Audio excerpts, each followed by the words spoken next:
What's up, San Diego? And a happy Tuesday to all of you. And it's another victory day for the Padres on the Braden Surprenant show. We are on a good streak here, even though the Padres have lost 2 games this season. They have done so on the weekend, so we have always taken over after a victory. We want to keep that streak going as much as possible. Could you imagine they just only win weekday games and then their only losses of the year happen to be on Friday or Saturday? That would be kind of crazy. That would put yourself in a category for best ever, obviously. But the Padres right now are not only in first place in the National League West, they have the best record in all of Major League Baseball. They come in at 9-2. You pull up the MLB standings, nobody is better than the Padres record-wise in Major League Baseball. We're 11 games into the season, so don't read too much into that. They've gotten off to a great start. They've gotten off to such a great start. It has matched 2 other years to the San Diego Padres, 1984 and 1998. What are those years? Why are they significant? Well, the only 2 seasons that the Padres ended up winning the pennant, 1984 and 1998.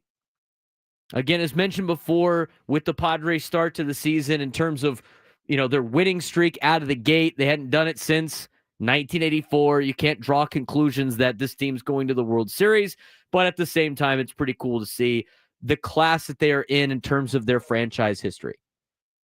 Best start since 1998 and 1984. That's pretty impressive. Those are 2 very impressive Padres ball clubs in the franchise. Obviously, going to the World Series with both of those teams. The only times that the Padres have gone to the World Series. Couldn't ask for a better start. We talked about that during spring training, about how they got to get off to a good start with how good the division is, with the competition in the National League, not digging yourself in a hole. And the Padres' mindset was, we need to get off to a good start. And then they went out and did it. How many times, and it's only 11 games, but how many times during spring training did I say, look, they're saying all the right things, but now they got to go out and do all of the right things. And so far, they've done that. I thought there were some great quotes in this morning's article from Kevin Acee about the San Diego Padres from a perspective of what we wanted to accomplish during the offseason and what we're doing now. And Mike Schilt had some good comments about it. And about how, they're playing as a team and how they wanted to start 2025 after what finished in 2024 in the regular season. I mean, they've really picked up where they left off. Jake Cronenworth says, it feels a lot like last year, but better. I mean, it's like everybody knows what our identity is, what we need to do to achieve it, and I think that's the biggest thing. Once we show up here every day, it's like it's a new game. How can we win today? I think it's really been instilled in everybody since that midway point of last year. This is why bringing guys back and having that core group is so important for a team like the San Diego Padres. I think the biggest thing is this group. A lot of the guys are the same. We all felt it. We saw what it would look like. And it's one of those things when it works, you have the offseason to think about it, and everybody comes back to spring training and you see familiar faces. It's kind of like, let's just keep doing what we're doing. As I mentioned, teams always talk big in spring training. They have big aspirations. We're going to do everything the right way. We're going to get off to a hot start. But you look at what the Padres have been able to do to start the season, they're actually doing what they said they were going to do. And a lot of teams can say it, but not a lot of teams can get out there and do it. By the end of the year, we had the whole team pointing in one direction, truly, same mindset, same approach, and just a willingness to do what the game was telling us we needed to do. Ultimately, it's the most important thing. Way less selfish mentality of sacrificing your own personal success for the team. But I think everybody was enjoying the way we felt when we were winning. And like you start to realize it's the important part of it. It's 100% true. You could talk about, during the offseason, you could talk about the Dodgers. You could talk about, that they were going to be the team to beat and everything like that. And that's where all the hype was. And in the offseason for the Padres, they stuck to just working on what they needed to work on themselves. And it really has turned into a good start to the season, coming off of a win yesterday in which they didn't even have Jackson Merrill in the lineup. Jackson Merrill has, kind of a balky hamstring, something that he could probably play through. But the Padres are in a position right now where they could let the kid rest. Because, like we talked about yesterday with Yu Darvish, they don't need him at his best in April. They need him at his best in October. They need Manny Machado at his best in October. Xander Bogaerts in October. Fernando Tatís Jr. in October. And that's not to say that these guys, Tatis, Merrill, Machado, that are off to the starts that they are. I mean, I think if you look at the overall landscape of baseball, and MLB.com had an article on this. We're going to get to it in the 11 o'clock hour about 11 players that have gotten off to such hot starts, MVP caliber players. I think you could be in a situation where the top two players in baseball are wearing Padres jerseys and playing in the outfield with Jackson Merrill and Fernando Tatís Jr. That's how great of a start they have been off to in the first couple of games, first 11 games of the season. And Merrill didn't even play last night.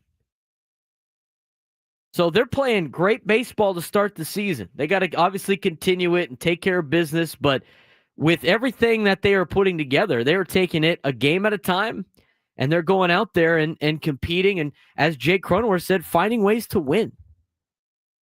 Finding ways to put together victories and playing the game that's in front of them. That comes with experience. That comes with a culture change that has happened over the last couple of years. This doesn't happen in one night. You're starting to see some of the benefits of it right now. And some people in the chat go like, we got to get it to October 1st. I mean, I understand that. But there's some teams in baseball that know they're going to be competing in the postseason. I'm not saying the Padres need to coast, but it's a long season. You might as well get in front of it right now. If you want to go full go at the beginning and then collapse at the end of the year because you're just hunting down the Dodgers in the standings, or you're trying to just overly compete just to make the playoffs, you're going to run out of gas. We've seen teams do that all the time. And with the exception of last year, we've seen the Dodgers do that almost every single year, where they win all these games like, oh, playoffs, get to the playoffs, and then they burn themselves out in the postseason. It's a good Padres team. This is a very good Padres team. And I'm not saying get in line for World Series tickets yet, because there are some still glaring holes on this ball club that need to be addressed. But what I'm saying is, as mentioned yesterday with Yu Darvish, you don't have to just push at the beginning part of the year or during the middle part of the season. And I'm not saying, rest everybody, but when you got a little bit of an injury, let Jackson Merrill sit out a couple days. He sat out yesterday. Let's get that hamstring right. We got to get this guy making sure he's playing at a high level when they need him to play at a high level, not banged up because he, was playing through an injury through most of the season. And they were able to win without Jackson Merrill. And then when Jackson comes back, it could be another player. It could be Manny that needs a little bit of a break. And then you start mixing it up with the lineup. You have enough talent on this team and in this organization where you can kind of make these things happen. But organizationally, what this tells me by Merrill not playing yesterday is they're confident in their team. They're confident in the way they play. They understand what's in front of them. And they know that we want to win in the playoffs, not just make the playoffs. Just making the playoffs isn't good enough for the Padres. They want to win in the playoffs. That's a mindset. So you can have that, because you're all worried about, like, they don't want to, don't put the cart before the horse. Got to get to October 1st. Sometimes you sacrifice winning in October just to get to October when you have that mindset. Have the confidence that you're going to make it there. Because this team is. Now, things can drastically change over the next couple of weeks. We talk about that on the roundtable all the time, the difference between 1 week to the next. And you look at this Padres team, I mean, they could lose. They could have a 5-game losing streak. And then all of a sudden it's like, well, we got to get guys back in the lineup. Let's go take care of business. But when you've jumped out to a lead that you have had, I'm not saying coast, but you can make sure that guys are right so they don't further injure themselves in the future. 9-2 Padres. Best start since 98 and 84. And they're doing a lot of different things to be able to be successful. They're winning in different ways, and we're going to talk about that later on in this hour. There's a lot of different talking points with this Padres team. You know, a lot good, obviously, with the way that they have started the season, but there's also some problems on this team as well. And we're going to talk about that later on the show. I mean, the bottom of the Padres order continues to be a problem. Last night, Hayward did get a hit, 1 for 4, but he's hitting 136. Yuli Gurriel grounded out as the pinch hitter last night and is 1 for 14 on the season. His only hits against a right-handed pitcher, which makes today's lineup choice very interesting by Mike Schilt because the Padres are facing a left-hander in Jeffrey Springs. Gurriel has been the DH against all 4 opposing lefty starters this season, but as Kevin Acee mentions in his article this morning, it is possible Schilt gives Jose Iglesias a start at second base, moves Cronenworth to first, and has a rise DH against Jeffrey Springs. I mean, if we're getting to that part, in that point in time, in lineup construction, 11 games into the season, you got to start thinking the Padres are looking down in El Paso at Connor Joe or Oscar Gonzalez or Eggy Rosario or somebody else that they had to send down to AAA in order for Yuli Gurriel to be a part of the team. A lot of that needs to change. I don't know how long is the leash going to be. We put that out on Twitter, on our Twitter poll today at 97 through the Fan SD. You can go vote on it. We'll talk about yesterday's results, too, of our question. How much longer can the Padres roll with the current lineup versus left-handed pitching before change is needed? You can vote for it's still early, or you can vote for yesterday. And we'll see what the Padres decide to do today. I think the lineup decision today is very interesting from multiple aspects. We'll talk about that when we come back on the Braden Surprenant Show on San Diego's #1 sports station, 97 through the Fan.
10:18 on a Tuesday morning, another victory day for the San Diego Padres. They won last night 5-4. We'll talk a little bit more about yesterday's game in just a little bit, but the Padres are off to their best start in franchise history, tied with 1984 and 1998.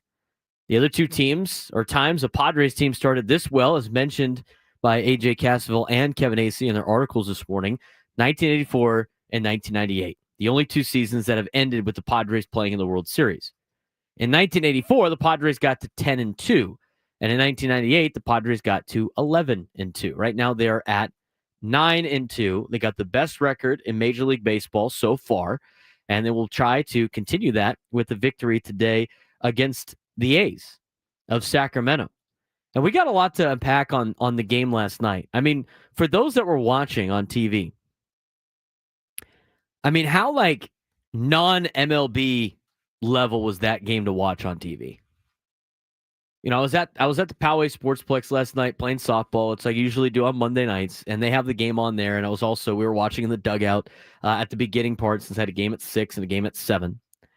And, you know, you're watching the game, and it's just like, were they playing? And the context, right? Not everybody did, though. There's a lot of people that are not super diehard Padre fans or diehard sports fans in general, and they're kind of casual, and they don't really know about the A's moving. And so a person asked, where are they playing? I'm like, they're playing in Sacramento. And she was like, Sacramento? What are they doing in Sacramento? It's like, oh, they moved. They're like, well, I know they moved out of Oakland, but I didn't know they're playing in Sacramento. Where are they playing at? They're playing in a minor league stadium. And she was like, well, it looks like a minor league stadium. It does. It looks like the lighting's off. It just doesn't look like a Major League Baseball game. I remember the games in Tampa so far at Steinbrenner Field, where the Rays are playing. I know they're playing at a spring training facility, but if I didn't know it was a spring training facility, I would say every game that they're playing looks like a spring training game. It's such a disservice to Major League Baseball. I'm sure it's great for the fan perspective. And George Sandoval, who is a salesman here, was at the game last night, and he'll be in studio with me at 1 o'clock to kind of explain what it's like for the fans at the ballpark last night. But it's so minor league. So minor league. But it was good to watch the game. I was watching a little bit last night on my phone, obviously, and then at the Sportsplex, was able to meet a couple of fans of the show. Caesar, who plays on Monday nights, and his girlfriend Gabby, very nice people. Caesar rakes over there at the Sportsplex, by the way. A couple times that I've played against him, but we got to talk baseball and stuff. It was pretty cool. Always great to see a lot of people that listen to the show out in the public. So if you are ever out there and want to say hi, come say hi. Got to hang out with Caesar and his girlfriend Gabby last night a little bit, which was kind of cool. It's where I watched Tatis hit the bomb that only went 405 feet. I said that thing had to go at least 420 feet. I didn't believe StatCast, and apparently neither did Fernando. They asked Fernando about it yesterday, and he goes, they asked him about the home run, and this is the lowdown from Kevin Acee. Foul line at Sutter Home Park is 330 feet from home plate, and the wall just juts out another 10 or so feet almost immediately. There's a 10-foot alley between the wall and the first building, and then another 50 feet of patio before the building on which Tatis blast landed. He hit it over the building. According to StatCast, it said it went only 406 feet. Tatis responded with, "That's cap. Straight cap." And for those of you that don't know, for the Chris Ellos of the world, cap means not true. Lie. I agree. That's exactly what I said when I heard that news. Cap. 405 feet, 406 feet. Are you kidding me? He hit that thing a country mile. Which brought up an interesting thing with StatCast and some of the expected statistics. Adam sent me it last night, immediately when it happened. Tatis hit the bomb. It's a home run in 30 out of 30 parks, yet the expected batting average was 900. Not 1,000. The expected batting average was 900. How is that possible? Are they saying that, like, well, maybe there's like a 10% chance that somebody robs the home run and that's why it's 900, not 1,000? Insanity to me. But it must be a math. I mean, it must be a math thing about like where it projected to be and everything like that. But how is it not 1,000? Expected batting average based on exit velo and launch angle, home run 30 out of 30 based on distance traveled. So based on the exit velocity and the launch angle, even though it had been gone in 30 out of 30 ballparks, it wasn't hit hard enough for it to be 1,000 on the expected batting average. Makes sense. Makes sense. We had a poll question yesterday. We got another one today. I wanted to revisit this a little bit. Should Kyle Hart still be the number 5 starter after yesterday? It's a pretty controversial topic for you guys on X. You still got 14 minutes to vote on yesterday's poll if you would like. Over 1,000 of you voted. 1,054 votes. 50%, 50.7% said yes. 49.3% said Kyle Hart should not be the number 5 starter. 50.7% of you watched the first game, and 49.3% of you watched the second game and didn't watch the other. The most stunning thing to me is how many people voted, and the voting's basically right down the middle. Like, you couldn't get in a lab and hypothetically come up with a question that 1,000 people are going to vote on, and it'd be 50-50, and yet it happened. Yeah, you could even put heads, tails on a coin flip, and it wouldn't be 50-50 on the voting. 50-50 on the voting on whether or not Kyle Hart should be the number 5 starter. I think he should. I talked about it yesterday. I just think it's amazing that tweet that what went out on that. I questioned today, and we'll talk about it a little bit later. I mean, the bottom of the order is just not very good right now for the Padres. Some guys are doing okay. The Padres said they'd stomach Martin Maldonado hitting 200. He's doing that. He's not really playing a lot, but he's holding his own for the most part in 11 games. But I mean, a 1 for 12 last night with the bottom of the order. You got guys like Yuli Gurriel. He's got 1 hit. He's 1 for 14. Jason Hayward's not hitting that well either. But more specifically, the lineup, as we mentioned yesterday, and it's going to be interesting today because they're going against a left-hander, is the lineups against left-handed pitching has not been, there's been a lot to be, a lot less. It's just they're not desirable lineups. So the question of the day today, how much longer can the Padres roll with the current lineup versus left-handed pitching before a change?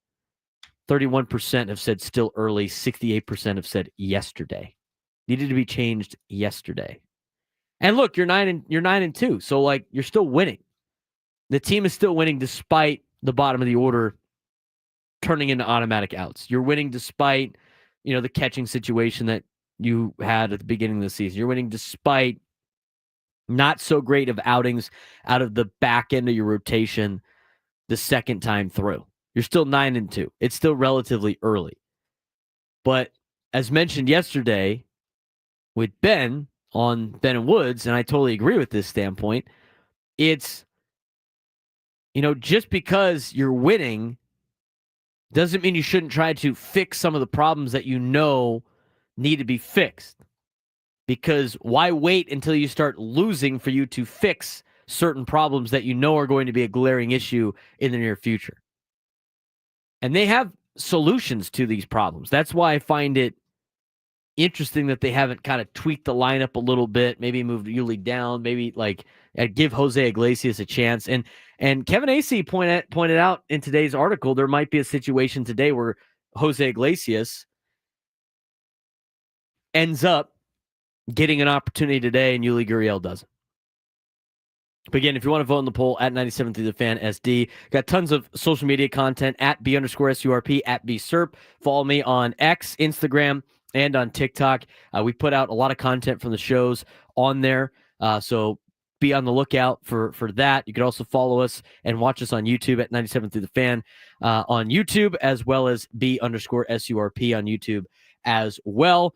Be sure to subscribe to our podcast. All of our shows are in podcast form. Wherever you get your podcast, Spotify, Apple Music, the Odyssey app, you could search the Braden Surprenant Show, and we will pop up on your phone. What happened with Jackson Merrill not playing yesterday? We heard from Mike Schilt. Let's hear what Mike Schilt had to say about how serious this injury might potentially be when we come back on the Braden Surprenant Show on San Diego's #1 sports station, 97.3 The Fan.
First place Padres.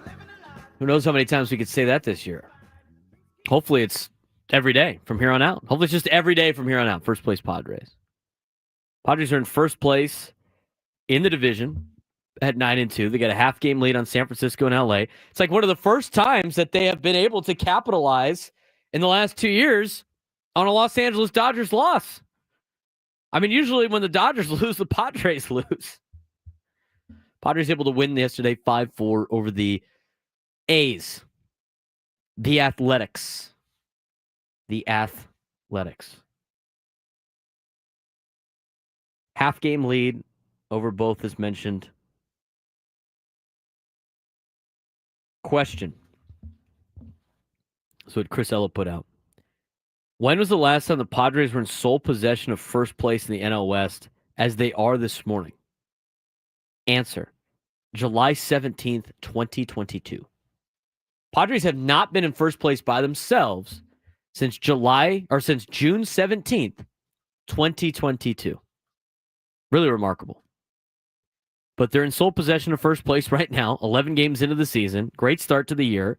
They're in first place in all of Major League Baseball. Got the most wins out of any team in Major League Baseball with 9.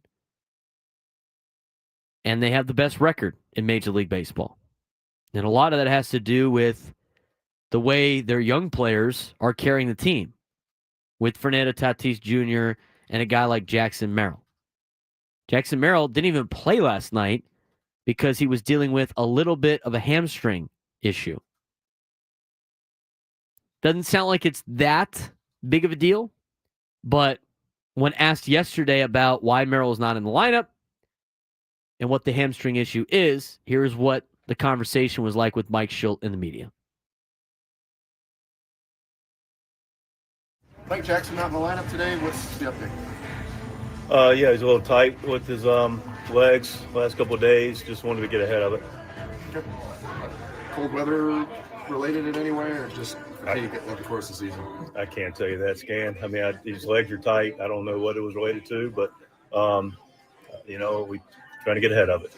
What was the conversation with Jackson? I imagine he's not a guy who likes to take much time off. Is he you have to convince him, or is he No, it was a mutual, very, back and forth, solid conversation that you like to have with players that, just like you said, Scan earlier, a little tight. Talked to him after the game about it, traveled, talked to him in the hotel, see how he woke up this morning. Still not bad at all, but we're trying to get ahead of it. And we're just that fine line between trying to push something and being smart about taking a day. And we both agree this would be a good day to take off and see where it led us. Being a little cautious at the beginning of the season. Cautious at the beginning of the season. Now, they're not tied for the most wins. Oh, yeah, they are. I guess the Dodgers have 9 wins, too. They got 3 losses, but whatever. Semantics. Most wins what I said is still correct. Most wins in baseball. Just because they're tied with somebody doesn't mean that's not true. But whatever, know it all. Back to what Mike Shildt had to say about Jackson Merrill. Again, we talked about it to start the show. You don't need Jackson Merrill at his best now. You need Jackson Merrill at his best in October. And if there's a little bit of a tweak here and there, why risk it to injure yourself a little bit further? We know the kid can go. We know he can battle through the injury. Just give him a little bit of a break before. And you won last night. So you could let him sit again today if you really wanted to. And if they win again, you could let him sit Wednesday, and then he has Thursday off, and he's fresh for Friday against Colorado. Got to be fresh against Colorado. That's been the biggest problem for the Padres the last couple of years, the Colorado Rockies. But I don't mind this move yesterday. I'm curious to see if he's going to be in the lineup tonight. Because, again, if the Padres win today, they guarantee themselves at least a 500 road trip. You win your games at home, go 500 on the road, you're going to have a really good season. And so if you could solidify that tonight against Jeffrey Springs, the left-handed hitter or left-handed pitcher, you're going to be in a really good spot. Again, it overcomes the 2 losses in Chicago.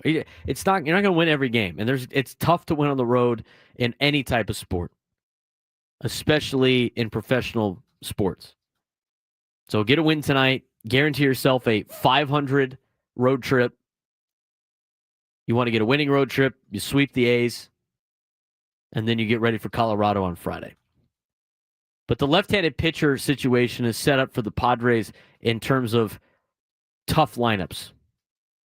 Lineups that are not desirable when you look at it.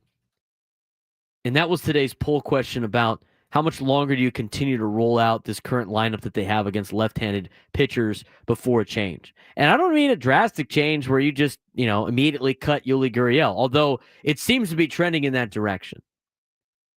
I think the conversation is a little bit more of why isn't Jose Iglesias getting an opportunity? And then the other part of the conversation is, do you let Gavin Sheets hit against left-handers? And then after that, it's, all right, what are we doing with Connor Joe and Oscar Gonzalez and Eggy Rosario down in AAA? Why aren't they up with the big league club? And maybe they're waiting for an injury for some of those players because, again, Eggy still doesn't have any options left, and same with Gonzalez, and you were able to sneak them through waivers, and they're still back and part of the organization. So very interesting to see. I'm curious to see what the lineup is today against left-handed throwing Jeffrey Springs. And we'll probably get the lineup as the show ends today into Gwen and Chris because the game's a 7:05 start in Sacramento. But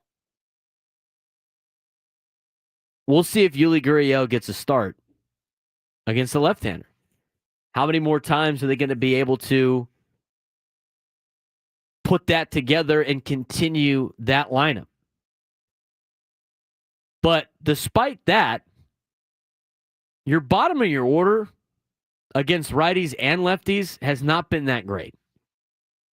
And going into the season, I think we understood as Padres fans, the bottom of the order, 7, 8, 9 was going to be a major hole in this lineup. And what you were hoping for was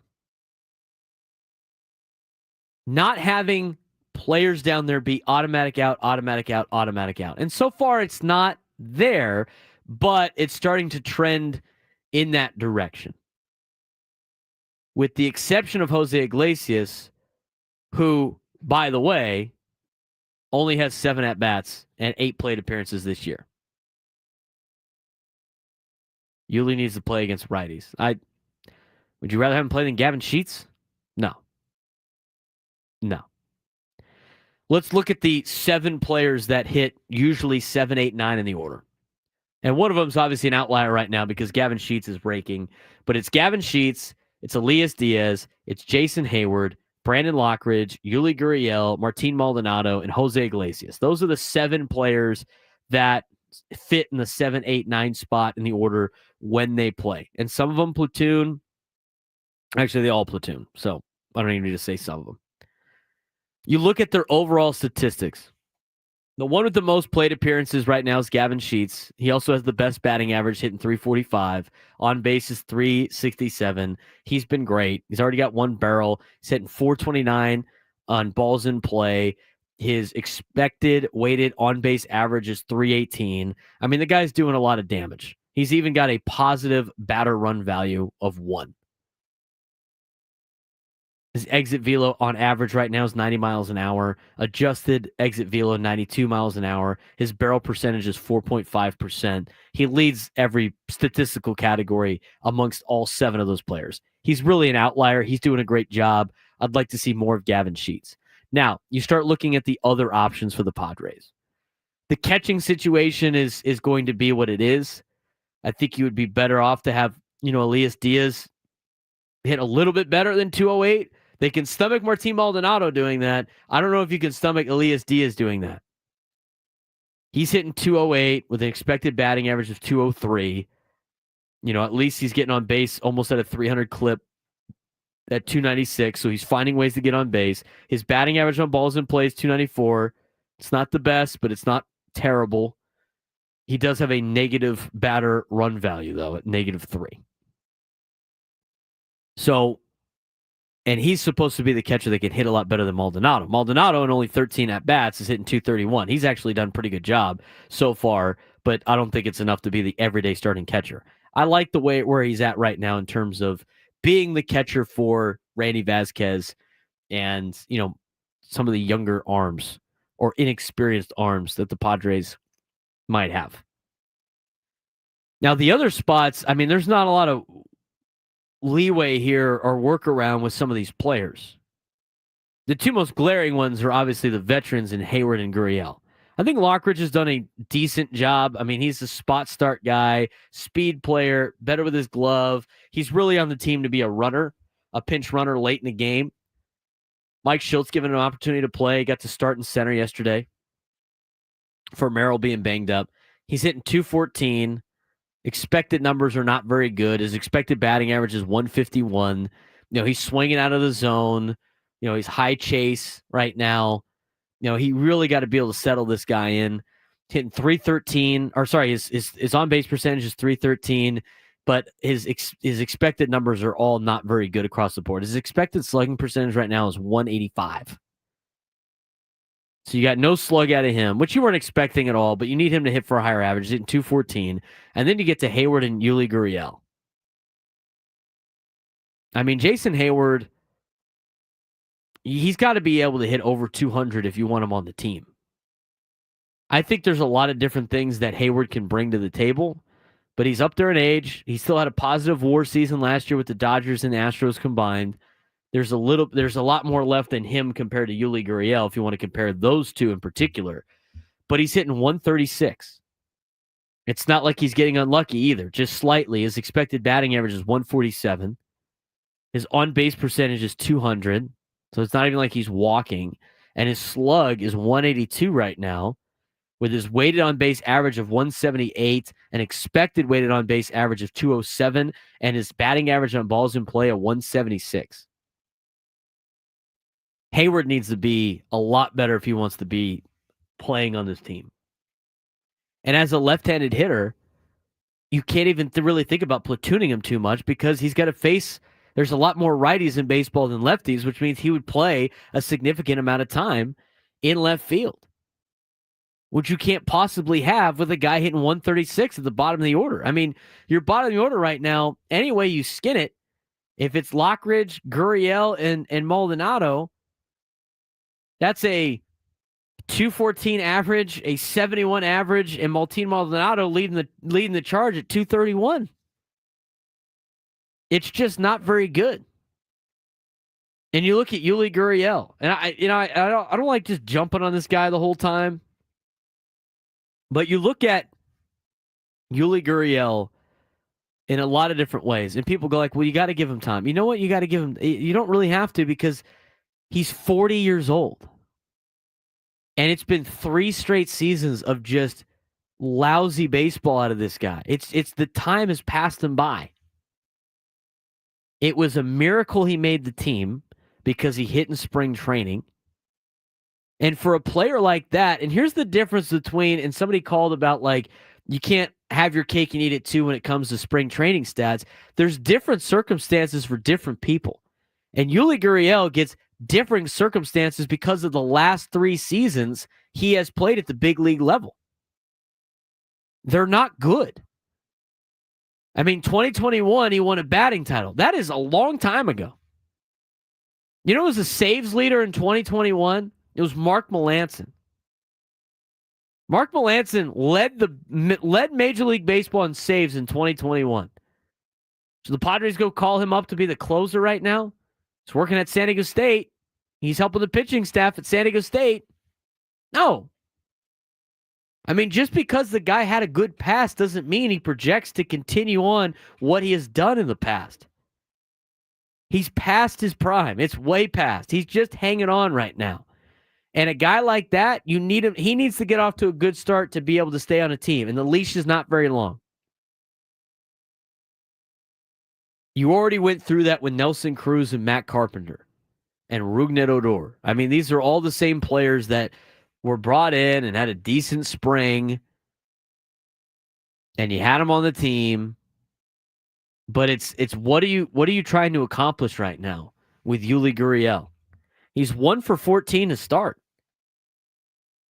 And so every time you talk about, like, you got to get this guy out or that guy out, the next question is, well, what are your options? And usually there's not too many options available, and that's why these guys are playing. But in this particular circumstance, you have multiple options in AAA that I think would do a better job than what Yuli Gurriel and Jason Hayward are currently doing. I still think the leash is longer with Jason Hayward.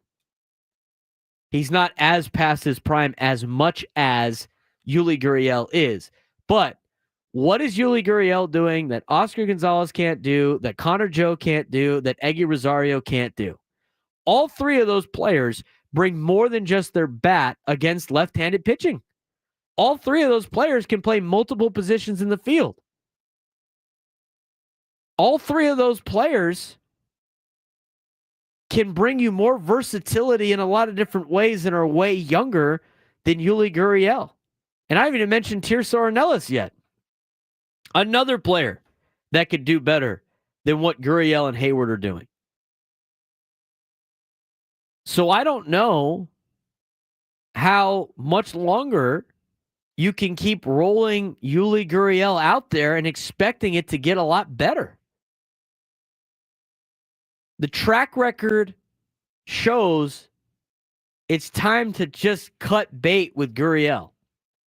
And I'm not talking the 14 games or the 14 plate appearances that he has. I'm talking about his last 3 years of work.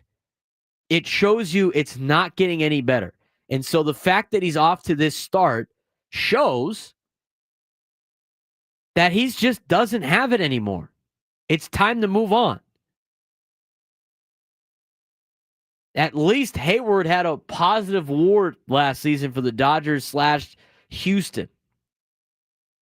His leash might be longer than Gurriel's, but it's not much longer than Gurriel's. Those two players in particular needed to have fast starts, because those are two players in particular that you can't trust are going to just flip it and turn it around, especially at their age. And especially when you have guys ready to go who are much younger, who could do a lot more. You gave Hayward $1 million. You're probably going to have to eat that money to send him elsewhere. And again, it's not like you can send them down. They're not getting sent down. They don't have any options left. They're just going to get released. And then who knows if anybody's going to pick them up anyway. Hayward might get picked up by a mediocre team or a team that really is desperate for a player. But nobody's picking up Yuli Gurriel. It's time to move on from him, probably. And I mentioned it yesterday, you got to give him some time, but there's only so much time that you can waste on him. As long as you keep winning, he's still kind of hanging around.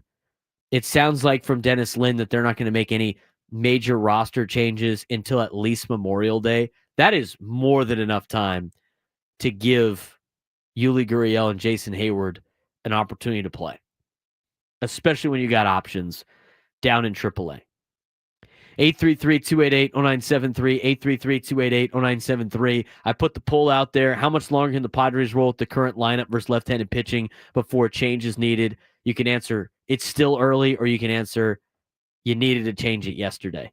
And so far, 68% of people say you got to change it yesterday.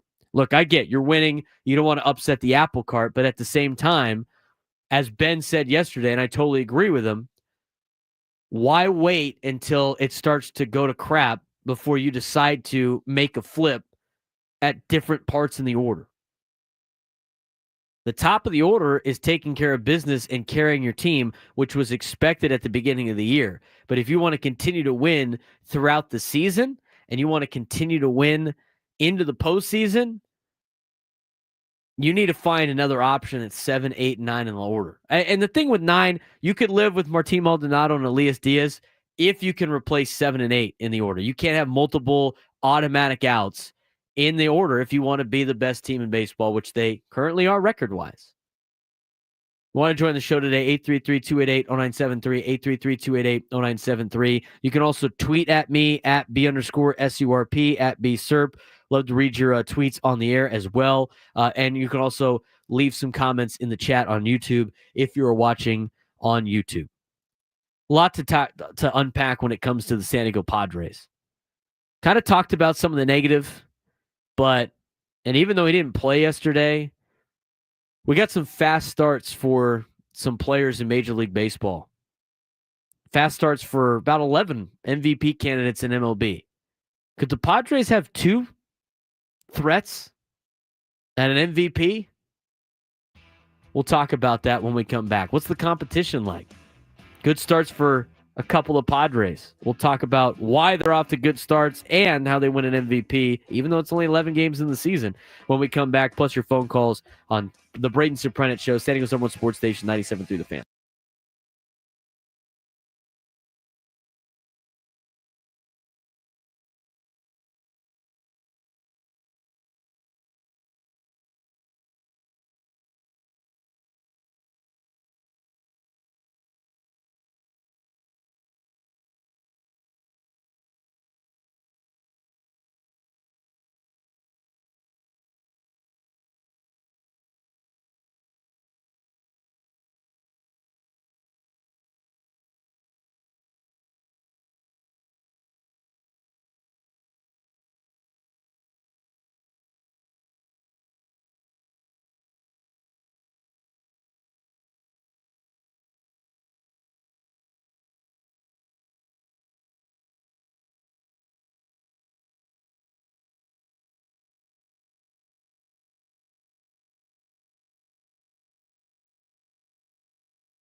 Second half of the Braden Surprenant Show, live and local each and every day from 10 to 2. If you're just joining us on the show, be sure to follow us on social media at B_SURP, at BSURP. We're here each and every day. Shortened show tomorrow because we got Padres baseball at, was it 12:30? 12:35 start tomorrow? I think it is.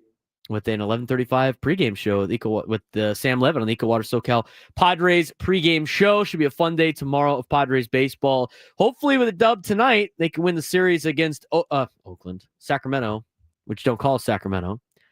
And we'll have a full breakdown on what it was like at the game last night coming up in the 1 o'clock hour. But lost my train of thought. We're going to be getting you ready for the game coming up tonight as well. 7:05 start, 6:05 Eco Water SoCal Padres pregame show. With a win tonight, that's where I was going with this. With a win tonight, the Padres would solidify a 500 road trip, and they would take a series win against the A's. If they win the next two, then they'd have a winning road trip, which would be great. And we will carry that on to the off day on Thursday, before the 3-game series against the Colorado Rockies. Sportsplex breakdown? No. Not breaking down stuff at the Sportsplex. Played softball last night. Play on Mondays and Wednesdays. If you go out there and you play, let me know. I'll be out there. Come say hi, like Caesar and Gabby did last night. Shout out to them. We're talking about the bottom end of the order. Again, I think the leashes are different lengths for different players. I think Yuli Gurriel's leash is super short right now. I don't know how much longer you can continue to roll him out there and expect to have good things happen for the San Diego Padres. He's 1 for 14 to start the year. He hasn't really done anything to help. I mean, he won the game against Atlanta on that Saturday. He had the one knock, which, by the way, wasn't expected to be a hit in most places. But that being said, he hasn't really done too much for the Padres. Gary A in the chat. You guys haven't played anybody yet. Paul. Thanks, man. Thanks for the strength of schedule update. We'll be sure to add it to the AP Top 25 for the MLB rankings coming up. I'll put it on the resume for the College Football Playoff Committee. Want to give it to your phone calls again for the bottom half of the order. It hasn't been very good. It hasn't been very good. It needs to be better. Despite the Padres having the best record in baseball, there are some holes on this team that they still have to address. The bottom of the order is one of the holes that was expected to be a hole. And with options potentially in AAA, how much longer do you roll with Yuli Gurriel and guys like Jason Hayward? I think you give Jason Hayward a little bit more of a leash, but he might have till Memorial Day in order to turn it around. Yuli Gurriel, I don't know if you could give him till Memorial Day to turn it around. And we'll see what the Padres do. It starts tonight with a left-hander on the hill. If Yuli's not in the lineup tonight against a left-hander, then they're obviously really having some conversations about this in the Padres organization. If he is in the lineup, well, they're going to keep rolling him out there and just see what he does, and hopefully he comes out of it to start the season. But you look at the differences of players. I mean, for a player like Yuli Gurriel, who in the last couple of years has just not been that great, as mentioned before, and everybody keeps talking about, you want a batting title. You want a batting title in 2021. That's so long ago. In 2021, we still couldn't even fully attend baseball games. I mean, think about that. It's a way different time in 2021. But the last couple of years for Yuli Gurriel, he just hasn't been that great. Negative WAR in every year except for last year with Kansas City at a 0.1 WAR. He only got 65 plate appearances with the Royals, hit 241. It continues to decrease for him. Continues to decrease. At age now 41. So he had to get off to his stipulations are different. He has to get off to a good start in order for it to make sense. 833-288-0973, 833-288-0973. We're going to get to some of your phone calls on the bottom half of the order. Again, if you want to vote in the poll, how much longer do you continue to roll with this lineup against lefties? Still early, or should have changed it yesterday? We'll see what the final poll results are later on in the show. Let's get out to Derek in La Jolla. You're batting leadoff today on the Braden Surprenant Show. Derek, what's going on, man? Hey, I agree. Same thing. How long are you going to hold on to these guys? Right. I mean, the question is how long do you I wouldn't say hold on to him quite yet. I'd probably say how long do you keep putting him in the order? And then as soon as you start realizing they're not in the order all the time, then you go with the question of, well, why are we paying these guys to be on the team if they're not playing? And then you could say, how long do you hang on to them? Yeah. I can see the Hayward, giving him a little bit of a chance. But when I found out they brought on Uriel, I couldn't believe it. AJ Preller's made so many good decisions and so many awesome deals. I just didn't understand the move at all. Yeah, it was head scratching for me at the beginning, and honestly, the way it's looking out right now, it's not looking that great of a decision to start the season. But we'll see how much time they allow him to continue to go out there and flounder for the next couple of days. And I hope it turns it around. And Derek, I appreciate the phone call, man. Thanks for weighing in. But they were talking about Ben and Woods yesterday. It's like, oh, Yuli Gurriel, home run incoming, 3-run bomb to spark everything. I hope he hits a 3-run bomb. I mean, it's better if he's contributing to the team. But if he's not contributing, we got to start thinking about other avenues right now, even though the team's 9-2. They're doing a lot of things right. We've talked about all the great starts that a lot of the players have had, but you have to look at how sustainable it is with how you're playing and some of the weaknesses you have on the team. And right now, 7, 8, 9 in the order is a weakness for the San Diego Padres. 833-288-1973, 833-288-1973. Tim in Miramar wants to weigh in. Tim, what's going on, man? Long time no talk. Braden. Yeah, I know. Thank you for taking my call. Beautiful day in Padre land today. It's always a beautiful day, Tim, when there's 29 teams behind you in the standings, huh? You got that right, my brother. Absolutely. Looking good. What do you got today? Only a couple points. Only a couple if you let me have them. All right. Well, you got to earn it every time. You got to earn those at-bats. You got to earn those at-bats, Tim. I agree. I accept that. Absolutely. First one, if these guys don't work, they're talking, AC saying Memorial Day, you got to be kidding me, man. I'm like 10 more games, and that's about it for me, and I'm including Gurriel. No, we lost Tim. He's on the roll. I'm understand. Even 10 days is being kind of nice. Make it to Memorial Day is just. It's way too late. It's way too late. All right, we got Tim back. Yeah, it is Memorial way too Day, late. that's way too late. 100%. Yep, I agree. And like you said, we got Connor Joe, we got Gonzalez, right-handed hitters to replace him. Absolutely. I think Iglesias has to get a start today. He needs some ABs. And then can I be old guy, get off my lawn for a minute on the stats? Yeah, go ahead. Okay, so I agree with you. If you're telling me that Tatis' home run is only a 900 whatever expected batting average, I don't get it. And I understand you guys, the metrics and all that, but you use that stuff and I'll do the eye test and we'll have it all covered. Because that's all I need to do is watch these guys play and I can tell, when they hit the ball hard, when they don't. But for that to only be a 900 expected, that's why you got to take some of these metrics with a grain of salt. That's right. Thank you, Tim. Based on exit velo and launch angle, they determined that a ball that would leave every park in Major League Baseball is only an expected batting average of 900. That's why it's not an end-all, be-all. That's why a lot of these teams have great scouts that use their eyeballs and use the eye test, pass the eye test, and then they match it with the results of some of the statistics. That's what good organizations do. They do a mix of both. You can't just go one way or the other. 833-288-0973, 833-288-0973. You got people in the chat argue about strength of schedule in Major League Baseball. Foolish. You guys are all foolish. They're all professional teams. This ain't college sports. Strength of schedule in Major League Baseball. Are you good? Are you good? I can't believe that's a debate right now. Anybody arguing with Gary in the chat, check yourself. Stop arguing them. You're talking to a brick wall. Strength of schedule in Major League Baseball. That is hilarious. Yeah, but what's their margin of victory? Oh, my God. I can't wait to present this to the committee to get teams in the postseason. Are you guys insane? What are we talking about here?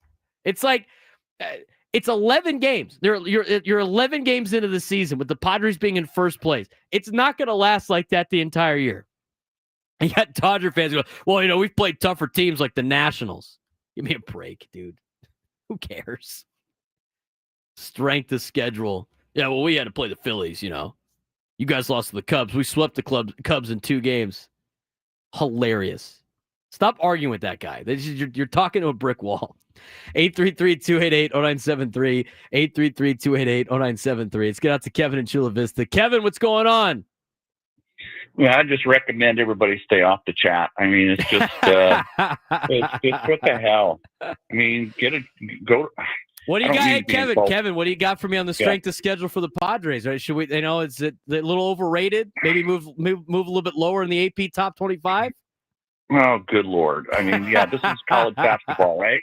Yes. So I don't know. I mean, too much time on their hands. Maybe I don't know, but you know what? If you feel that strongly, call into Braden and make your case. But to sit there behind the keyboard and whack away at this, I mean, don't you have better things to do? You know what? Anyway, we got it. We're giving it too much breath, Kevin. You called me for a better reason. What you got? Yeah. So, yeah, you're spot on about the bottom half of the order. Look, we went through this last year. We got lucky, and AJ struck gold.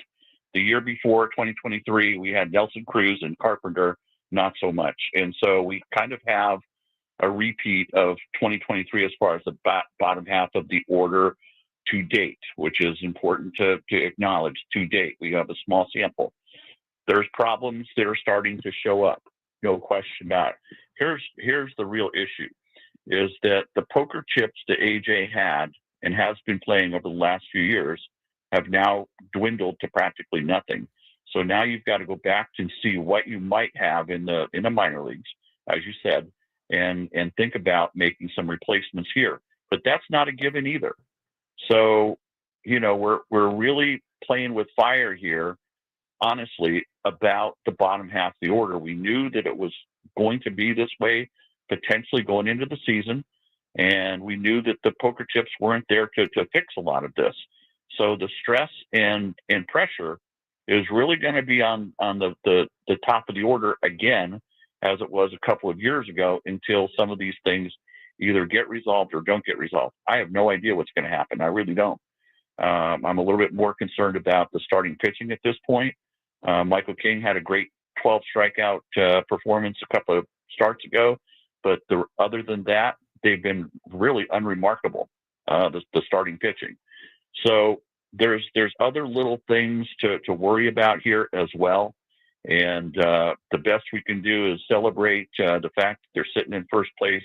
They've gotten off to a good start. Let's hope that it doesn't dwindle away because the bottom half of the order, tends to tail off again. There's some definite yellow flags out there, Braden. Absolutely, Kevin. I appreciate the phone call. We got to get to a break.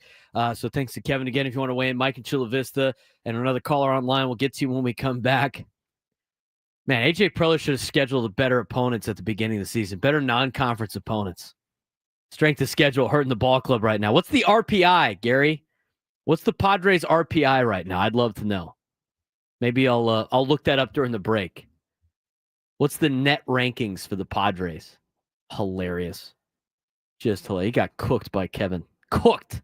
Gary got cooked in the chat. Going to break. Braden Surprenant Show. San Diego's number one sports station, 97.2 The Fan.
11:19 on a funny Tuesday.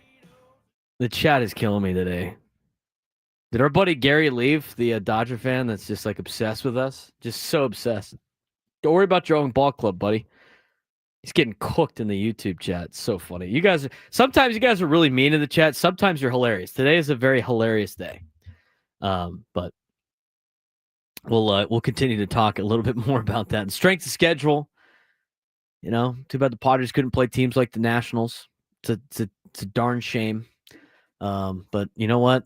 We'll have AJ Preller work on the scheduling next year to help the strength of schedule early in the season to help the metrics out a little bit. So the Padres are high in the RPI. Padres just scheduled a home and home with the Orioles in 2028. What's CalPreps have to say? What's the Ned Freeman rankings on the Freeman rankings of the MLB season? To find out, because you can figure out who can win some of these projected matchups. RPI, net. I mean, I think they got it all for Major League Baseball. 833-288-0973, 833-288-0973. Let's get out to Adrian in San Diego. Adrian, you're on the Braden Surprenant show. What's going on, man? Braden, what's up, buddy? Thanks for taking my call, man. Absolutely. What do you got for me? So, not so much to Gary as much because I didn't know he was a Dodger fan until I just heard you say it right now, so that explains a lot. But I was talking to one of my coworkers is a Dodger fan as well. I'm nice to him. We're having a conversation this morning, man, and we're just talking about people who look at baseball through the scope of a football mindset. It's like you can't look at baseball in a 10-game, 20-game span, especially in the beginning of the year.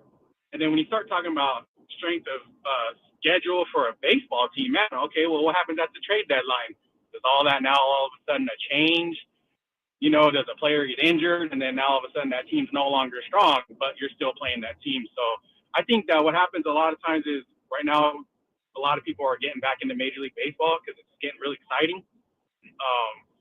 And they want to use that football comparison, man. Week in and week out, you can dissect football like that all day long. But baseball, come on, guys. We're talking about 162 games, man. And one more I want to throw in there. Okay, let's say we did have a strength of schedule. At the end of the year, when everybody's jockeying and fighting for a wild card or a last playoff spot, what does it matter then? So, Gary, strength of schedule don't matter, buddy. That's all they're hanging on to right now. Sorry, Adrian, because they don't like the fact that they're not currently in first place. They appreciate the phone call, man. Thanks again for calling in. Thank Hopefully you. Keep on taking care of San Diego, man. Absolutely. Yeah, it's kind of funny. The problem was our chat. A lot of our loyal fans were chirping at. Yeah, I'm like, why are you arguing with this guy? It's just we're 11 games in the season, and like Dodger fans are so worried about the other the other teams in the division so much instead of just worried about themselves. You can't view it from a football standpoint. You're gonna go insane. Football is different because it's once a week, and like every game is way more important. And there's this big build up to the one game, and then like it's like a whole event, and then there's a letdown, and then it's getting ready to the next level. It's interesting to see people try to compare it. 833-288-0973, 833-288-0973. Mike at Chula Vista, you're on the Braden Surprenant show. What's going on, man? What's up, Braden? How are you? Good. What do you got for me? Good. Yeah, back to the Yuli Gurriel and the Hayward situation. Yeah, those are definitely some holes that need to be filled, man. But it's still early in the season. 11 games in, we're doing all right. The strength of the schedule, it's all right now. I think it's a good time maybe to bring up the Gonzalez and the Ornelas, and give them some big league reps, man, because those guys are good and we can see what they can do. It's still early. Give them some time, before we need them and it's too late. All right, Mike. Appreciate the phone call. He's ready to cut loose on the Yuli Gurriel deal. I don't know how much longer that you can last with that. We've had some other people weigh in on social media as well. And again, you can tweet at me, B_SURP at BSURP, if you want to be part of the show, but not necessarily have time to bring in a call. At San Diego Fan 2, Tyler, immediately I would drop Gurriel and bring up Connor Joe. Hayward I would give until Memorial Day weekend, and if he continues this trajectory, then it's got to be Gonzalez or Ornelas time. I think that's a fair assumption. I think that's a fair conclusion, right? I mean, I talk about, I think there's a difference between Gurriel and Hayward. I think Hayward gets a little bit more time than a guy like Gurriel, who just needed the spring season to get after it, right? And to make a team. And when you're a player like Gurriel at 41 trying to hang on, you need to get off to a good start. Otherwise, it's not going to be a long time for you at the big league level with a team that's expected to compete, especially a team that's 9-2. I don't know how much the Padres winning is going to keep him on the team. But again, is even though you're doing things really good and you don't want to overly, if it ain't broke, don't fix it.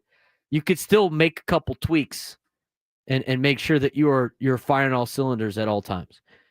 833-288-0973, 833-288-0973. Gary and UTC. Not that Gary. What's going on, man? Hi, Braden. It's a good, lively discussion today. I love it. I just kind of want to echo what the other guys have been saying a little bit. It's going to be very strange if you want to play a little bit of this recording about 2 or 3 months down the road and just see exactly how strange things can be. It's very early, and you're caught kind of between giving these guys a chance. And as you said, they got to produce at some time. And I can only imagine what they feel like as players with that kind of pressure also, knowing there's guys there in the minors ready to come up, and they can tell they're, as you said, they are raking. So anything like that, give them a chance, but don't give them too much of a leap. They're not the 1975 Cincinnati Reds or the 1984 Tigers who went up to a 35-5 start. If only. They may not be exactly that strong of a team. But if these guys go on, keep them doing what they're doing, playing good baseball. I attended that Wednesday game when they were 7-0, and they did everything exactly the way you should do.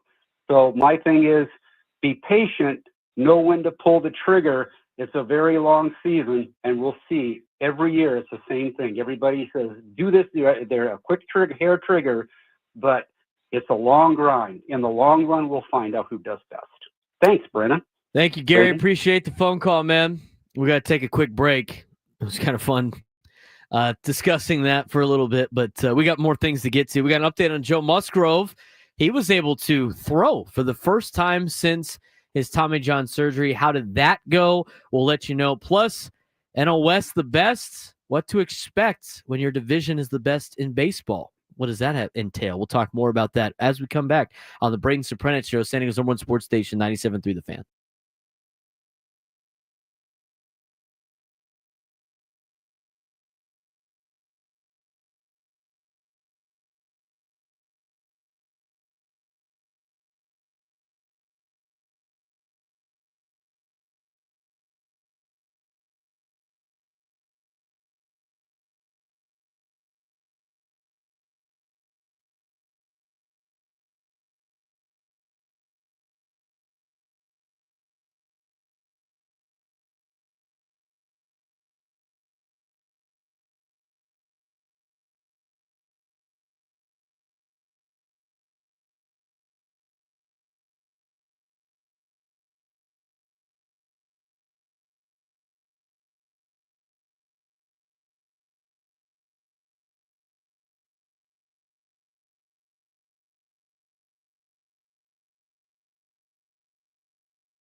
11:33. Braden Surprenant Show, standing on someone's sports station, 97.3 The Fan. Thanks again for all of you guys joining us today, making our day a part of yours. We really appreciate that. Everybody that's watching on YouTube, if you haven't done so already, give us a like on the YouTube video. It really helps us out a lot. Simple thing to do while you're watching on your phone or on your computer. Just hit the thumbs up and help us out. Really does wonders for us. So please do that if you have time. If not, or should I say as well, be sure to follow us on social media at @B_SURP. I will read some of your tweets on the air, as well as we mentioned Tyler's tweet earlier in the day. We also have a Twitter poll out there, that you guys can participate in when it comes to the lineup. Question of the day: how much longer can the Padres roll with the current lineup versus left-handed pitching before change? 32% still early. 68% said yesterday. Have made a change already. Some of the comments on that. Doc Alexander on Twitter, that 1 for 12 from the bottom third of the order last night was the straw that broke the camel's back. Stove at Stove Taco says they're 9-2. Let Schilt cook a little longer, but with this lineup. Brian says give it till May 1st. Dark day for baseball at SDFan22 said Hayward needs to go. And then Lopez Motors goes, you guys read too much into headlines. Hitters hit regardless of who's pitching. And those are the comments on the particular poll. Yesterday's poll had over 1,000 voters in it, 1,055. Should Kyle Hart still be the number 5 starter after yesterday? 50.7% of you said yes. 49.3% of you said no. 50-50 split on that particular poll question, which got 32 comments on it as well. So we really appreciate you guys weighing in on all of our stuff. Again, if you haven't done so already, subscribe to our podcast. All of our shows are in podcast form on Apple Music or Spotify, wherever you get your podcasts. We also appreciate that. You can follow me on social media at @B_SURP, at @BSURP. If you missed any of the show, we post the best clips on my social media handles and on YouTube and YouTube Shorts and other clips on YouTube. Our YouTube page has a bunch of other videos that are not our live videos that you can go check out with shorts and other videos alike. So be sure to check out our YouTube page at 97.3 The Fan. So without further ado, let's talk about Joe Musgrove a little bit. Joe Musgrove was able to throw yesterday for the first time since getting Tommy John surgery last October. He played light catch on Monday afternoon. He threw the baseball 25 times to his new catch partner, right-hander Nick Pivetta, 60 feet away. Very light in terms of baseball workloads, but it was a day that Musgrove's been waiting for 6 months. He hadn't been able to throw since October of last year and was able to play catch at 60 feet. Here's what Musgrove said about throwing yesterday. Physically, it felt great. Mentally, it feels really good to get to this point. It's been a long time since I've been able to pick up a baseball and actually throw it. A real baseball. I'm just thinking about all the work I've done over the last 6 months and trying to process everything. Musgrove would not put a timetable on the next aspects of his progression. He isn't even sure what the next step is. For now, all Musgrove knows is that he gets to play catch 3 times a week for the foreseeable future, which is better than the past 6 months when he wasn't able to throw. Musgrove said about a goal of making it to October has been the goal from the get-go. Quote, I still feel like it's somewhat within reach. I think the doctors are going to tell me no. Starting is out of the question. I could do like an opener type role maybe, but most realistic would be a chance to come out of the bullpen somewhere late in the postseason. Whether I'm in the games or not, I still plan it's still part of the plan to get healthy so I can go in and have a normal offseason, build it properly, be ready as I can for 2026. For now, Musgrove remains with the big league club as he goes through his daily rehab, which isn't a usual tactic for pitchers recovering from surgery. Mike Schilt had this to say: it means a lot to our group. Joe could easily and rightfully be in San Diego right now or gone over to Phoenix, and he's been on the road trip. He's preparing for every series like he's pitching in the series. So his leadership is tremendous. He's really, really a special guy. Musgrove wouldn't want it any other way. He's not one to sit still during spring training. He served as a coach during the spring breakout game. And he said again, as he helps prepare the pitching staff for opponents in pitching meetings, his quote, "My main priority is my rehab. I try to be involved as much as I can, but there's days where the rehab schedule is just pretty heavy and I'm not able to do as much, but I always try to do my video work on the teams and make my notes and sit in on all the meetings, offer what experience and advice I have. It's been relatively a simple comeback. I wouldn't say easy, but it's been simple, like not many hookups, not many setbacks. I feel good about it." That's a pretty good thing to have for a pitcher on the staff. To have the leadership that he has, to be a part of the organization in the capacity that he is, to not just be focused on himself and trying to return, even though that is a main focus of his, but also helping prepare the pitchers for opponents and being part of those pitching meetings, being part of the conversation, being on the road with the team. You know, you don't have to be an everyday player, and you don't have to be playing or be one of the best players on the team to be a leader. Leadership comes from a lot of different aspects. And Joe Musgrove shows his leadership with his Camp 44 during the offseason in the team building that he creates. He shows his leadership by being there for the younger players in the organization as a coach for the spring breakout game. He shows his leadership by helping out the pitching staff in any way possible. He did that last year when he was injured last year during the season. I mean, you remember when Dylan Cease was in the middle of throwing a no-hitter in Washington, and you saw Joe Musgrove help pitch the case to let Dylan Cease continue to pitch and go out there and try to go throw a no-hitter? I mean, these are all the great intangibles that you have. The guy wants to win really bad. He wants to help the team win by any means necessary. If he gets healthy enough where he gets cleared to maybe pitch in some games, not as a starter, but as an opener or bullpen guy, he wants to go out there and do it. Musgrove went on to say it's been a relatively simple comeback. I wouldn't say easy, but it's simple, like not many hiccups, not many setbacks. I feel good about it. Probably for a lot of guys out there, baseball is how you deal with a lot of life problems. So without that outlet, it's just been difficult to try to find that in other ways. But putting more effort into being a good teammate and providing whatever kind of assistance I can has kind of been my main focus. I found it in a different way, in a sense. This is a future coach right here. I mean, he strikes me as a future coach. But I love what he's doing. I love how he's helping the team by any means necessary. It goes to the level that Jackson Merrill goes about his business in trying to win by any means necessary. And you have these players now part of the organization as part of that culture that they have built here for the San Diego Padres, and they take pride in that culture of trying to win every day. And that was mentioned in Kevin Acey's article this morning. And what Jake Cronenworth had to say about yesterday's game, but in particular, how they have been off to such a great start. Similar players in the clubhouse in spring training. Guys understanding what their role is, the sacrifices they are making at the plate or on the mound for the betterment of the team instead of going to get theirs. I mean, we've seen Fernando Tatís Jr. in the past go up in the box trying to go get his swing out of his shoes on a pitch that he probably can't hit out of the yard, thinking he can go pad some stats. And right now he's spitting on pitches. And we're going to get to Fernando later on in the show about how he's so locked in right now.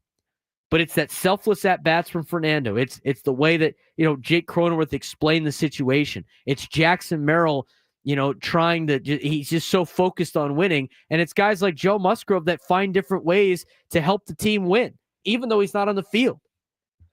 And he's showing it with his leadership, and he's showing it with helping out the pitching staff and taking the time to prepare for every series as if he was pitching. You don't get that from a lot of players in Major League Baseball. I mentioned it on the show a couple of weeks ago, how blessed we are to have Joe Musgrove. You have a lot of guys right now in that clubhouse that care and that give an S and that want to go out there and win and are focused on winning. You could say what you want about how talented the team is. With the top 6 in the order, you could talk about the pitching staff and the bullpen, everything like that. But what is very similar to the 1998 team is the fact that these guys are playing as a tight-knit group, and it started in spring training, like in 1998, where it started in spring training. They knew that they had the ability to go out there and win. And it's continuing on here with the 2025 team with the tight-knit group, and it's that game within the game. It's that way that the clubhouse is, the dugout, the consistency, the camaraderie, and that's where you're finding a lot of wins more than just talent on this ball club. That goes a long way. The mental makeup of the team. And it starts with guys like Joe Musgrove. I mean, if he pitches this year at all, it'd be a miracle. But he doesn't have to pitch on this team to be a major impact on their success this season. And I already think you're starting to see it with the pitching staff. I think you're already starting to see it with the way the team is playing right now and the way they're playing together as a unit. I think you're seeing it right now with guys like, Merrill not really fighting to get into the lineup because he's banged up a little bit. He understands the task at hand. All of these guys are focused on one thing, and right now that's winning the next game. That wasn't the case a couple of years ago with this Padres team. They've learned from it. They've learned from last year. They've learned from the year before. And with this veteran team now that have played with each other for this many years, they're starting to show what they talked about the last couple of spring trainings. And that's why it's exciting to be a Padres fan right now, and why it's going to be very sustainable for this club to continue to win in 2025. And why the 9-2 start, I don't think, is a fluke. Do I think they're going to be the number one team in baseball by the end of the year? No, I don't. I think they have the capability of making a run in the postseason, but we got a long way to go. But what they're building on right now, the foundation they're setting for 2025, it's a foundation for success. And we'll see how that continues tonight against the A's up in Sacramento. There's a lot more going on in the sports world besides the San Diego Padres. It's time for today's sports thread.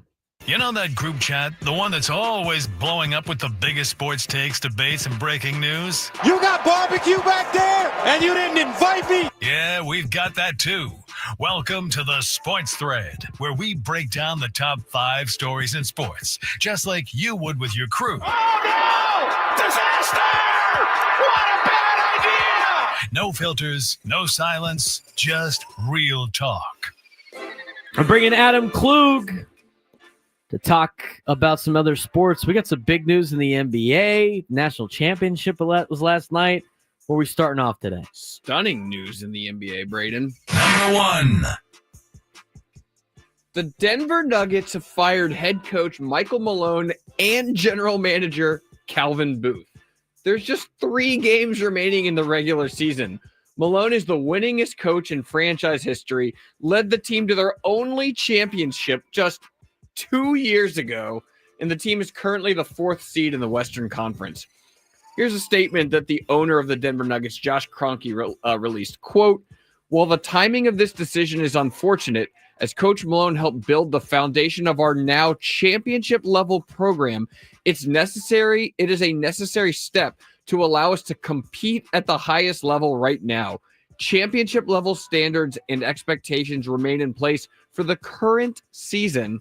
And as we look to the future, we look forward to building on the foundations laid by Coach Malone over his record-breaking 10-year career in Denver." I asked you this question last week with the Memphis Grizzlies basically doing the exact same thing, and I'll ask it again today. What are the Nuggets doing? What is everybody in the NBA doing? I don't understand. Why are you firing this guy in the middle of the season? You just praised him the in his middle whole of the season. I know, There's 3 games left. Yeah, exactly. It's This right is before the playoffs. 98% of the way through the season. They're about to start the postseason. Why? I don't know. I don't have an answer for you. It's mind-boggling. The NBA. The NBA is mind-boggling to me. Brett Siegel's going to join us at 1:35 to end the show to talk about the NBA as we get you built up for the postseason. These are obviously very valid questions that I have to ask him about the situation. My questions are, and we bring this up all the time when it comes to decisions what's the next alternative to this decision? Like, is there somebody else that you think is going to be better than what you currently have? Why make this decision now? Why aren't you waiting until the end of the year? Why did you have to make this decision with 3 games left in the regular season before you start the postseason? What a joke. What is this league doing?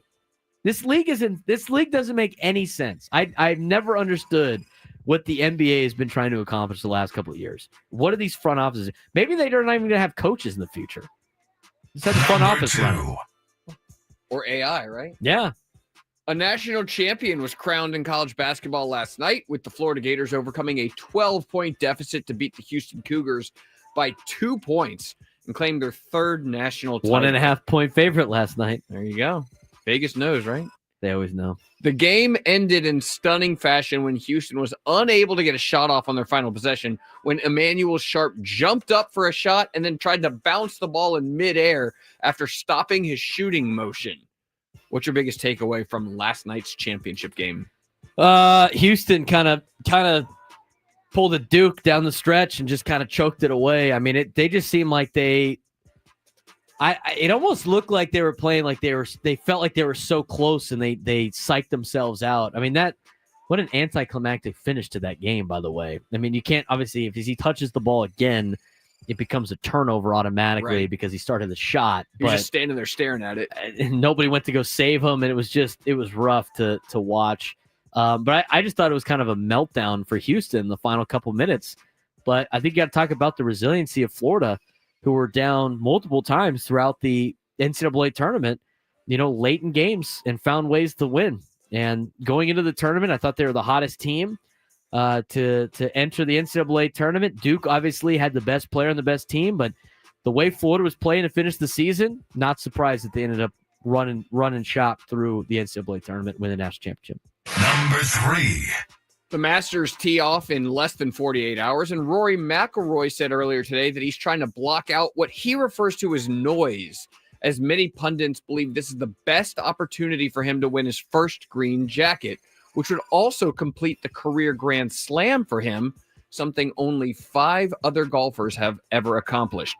What % chance do you give Rory of winning the Masters? I don't know, maybe like 40%. Wow. That's almost a him over the field percentage. Yeah. Almost. I mean, if he's locked in, I mean, it's hard to beat Rory more times than not. But it is the Masters, though. You never know. I mean, there's usually some unsung heroes in the Masters. Tiger Woods get cleared or NCAA tournament? That's the wrong bed. That's there what you I go. meant to hit. Are you pulling a Woods and gonna order some of their food? Get it shipped to you? Try the pimento cheese. Do you miss pimento cheese? You pimento I don't cheese think guy I've from the ever had South? pimento cheese, to be honest. But Very they had popular in the South. They had Georgia pecan caramel popcorn on that menu. And I was just, Wow. drooling at the thought. Everything's like $1 too. It's amazing. Number 4. An excerpt from the new Netflix documentary on the Red Sox went viral yesterday, where Boston's all-star outfielder Jarren Duran discussed how his on-field struggles early in his career affected his mental health, leading him to attempting to commit suicide. Duran said he was in a hotel room with a rifle and a bullet and pulled the trigger, but the gun didn't fire, and that changed his outlook on life. After the excerpt gained so much traction, Duran released a statement through the team saying that telling his story wasn't easy, but if it helps just one person, then it was worth telling. How do you view Jarren Duran after sharing his story? That's a pretty incredible story, obviously, and and you just don't know what people are going through, right? I mean, you don't understand. I mean, everybody, especially athletes, they get a lot, and we criticize, right? It's part of our job, but you never know what these guys are going through, and just Great because takeaway. they happen to have money and it might seem like they're having a lot of success, that doesn't mean that they have happiness. And there's a lot of depression out there, and the best way is that it's to find help and try to seek help as much as you can, especially for mental health. And I think it's good for him to share his story, because that could help somebody else out in maybe in keeping them with us and keeping them with their loved ones and everything like that. So that was a really deep, heavy story that I was surprised to hear from Jaron Duran, and I'm glad he was able to tell it and make it through. And he's probably helped a lot of people that that needed that with telling his story. Well said. Number 5. Former Villanova tournament hero Chris Jenkins, who hit the tournament-winning shot in the title game against North Carolina in 2016, is suing the NCAA in 6 major conferences, claiming that his ability to capitalize on his name, image, and likeness, as well as student athletes' ability to be paid, was restricted while he was in school. This feels like it could be a paramount case for college sports. How do you see this lawsuit playing out? Well, I guess we got to finish out with the House settlement, and the House settlement's going on right now. And I'll have a full update on that in the 1 o'clock hour about what you need to know about this House settlement. But there's a lot of lawsuits going on right now with the NCAA and players, claiming that they've been held back on potentially making name, image, and likeness money, and they're going to try to put rules in place. And over 100,000 student athletes have filed a claim on this recent lawsuit on this $2.8 billion payout that they're going to have. So I don't know. I think they got to solidify this House case, and this House settlement does not account for Title IX, and it does not account for NIL side. And there's a lot of this is going to get even more messy. So until the House settlement goes through, which should be within the week, in the next couple weeks, can't really make too much of a outcome on that particular instance. Adam, thanks again for the sports thread. Always a good time talking other sports. When we come back, we'll talk about the National League West being the best in baseball. What's the summer we should expect with the Padres being in the best division? And we'll continue to talk about the bottom of the Padres batting order. The Braden Surprenant Show, saying it's on Sports Station 97.3 The Fan.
Lunchtime hour on the Braden Surprenant Show. Padres are in first place. Padres are in first place in all of Major League Baseball. 9-2.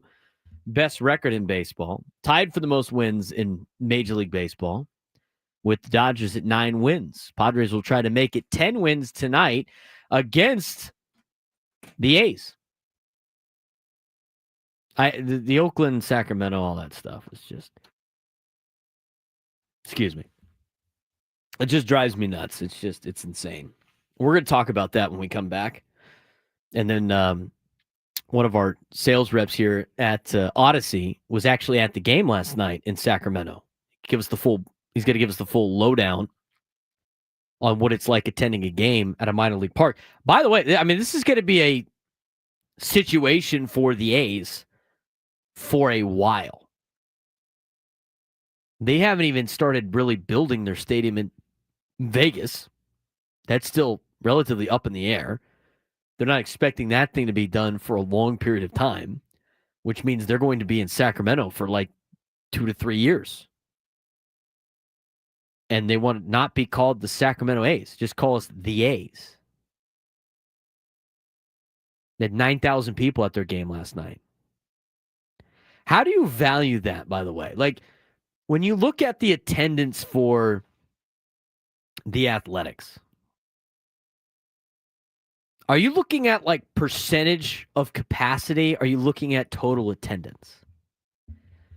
Like, would you consider selling out like 80% of the stadium as a success when the stadium doesn't seat a lot of people? Like, what? Like, really? Like, is that a success?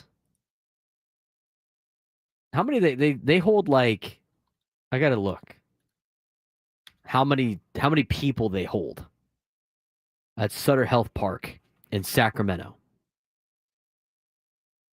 Their capacity, including lawn and standing room, is 14,000.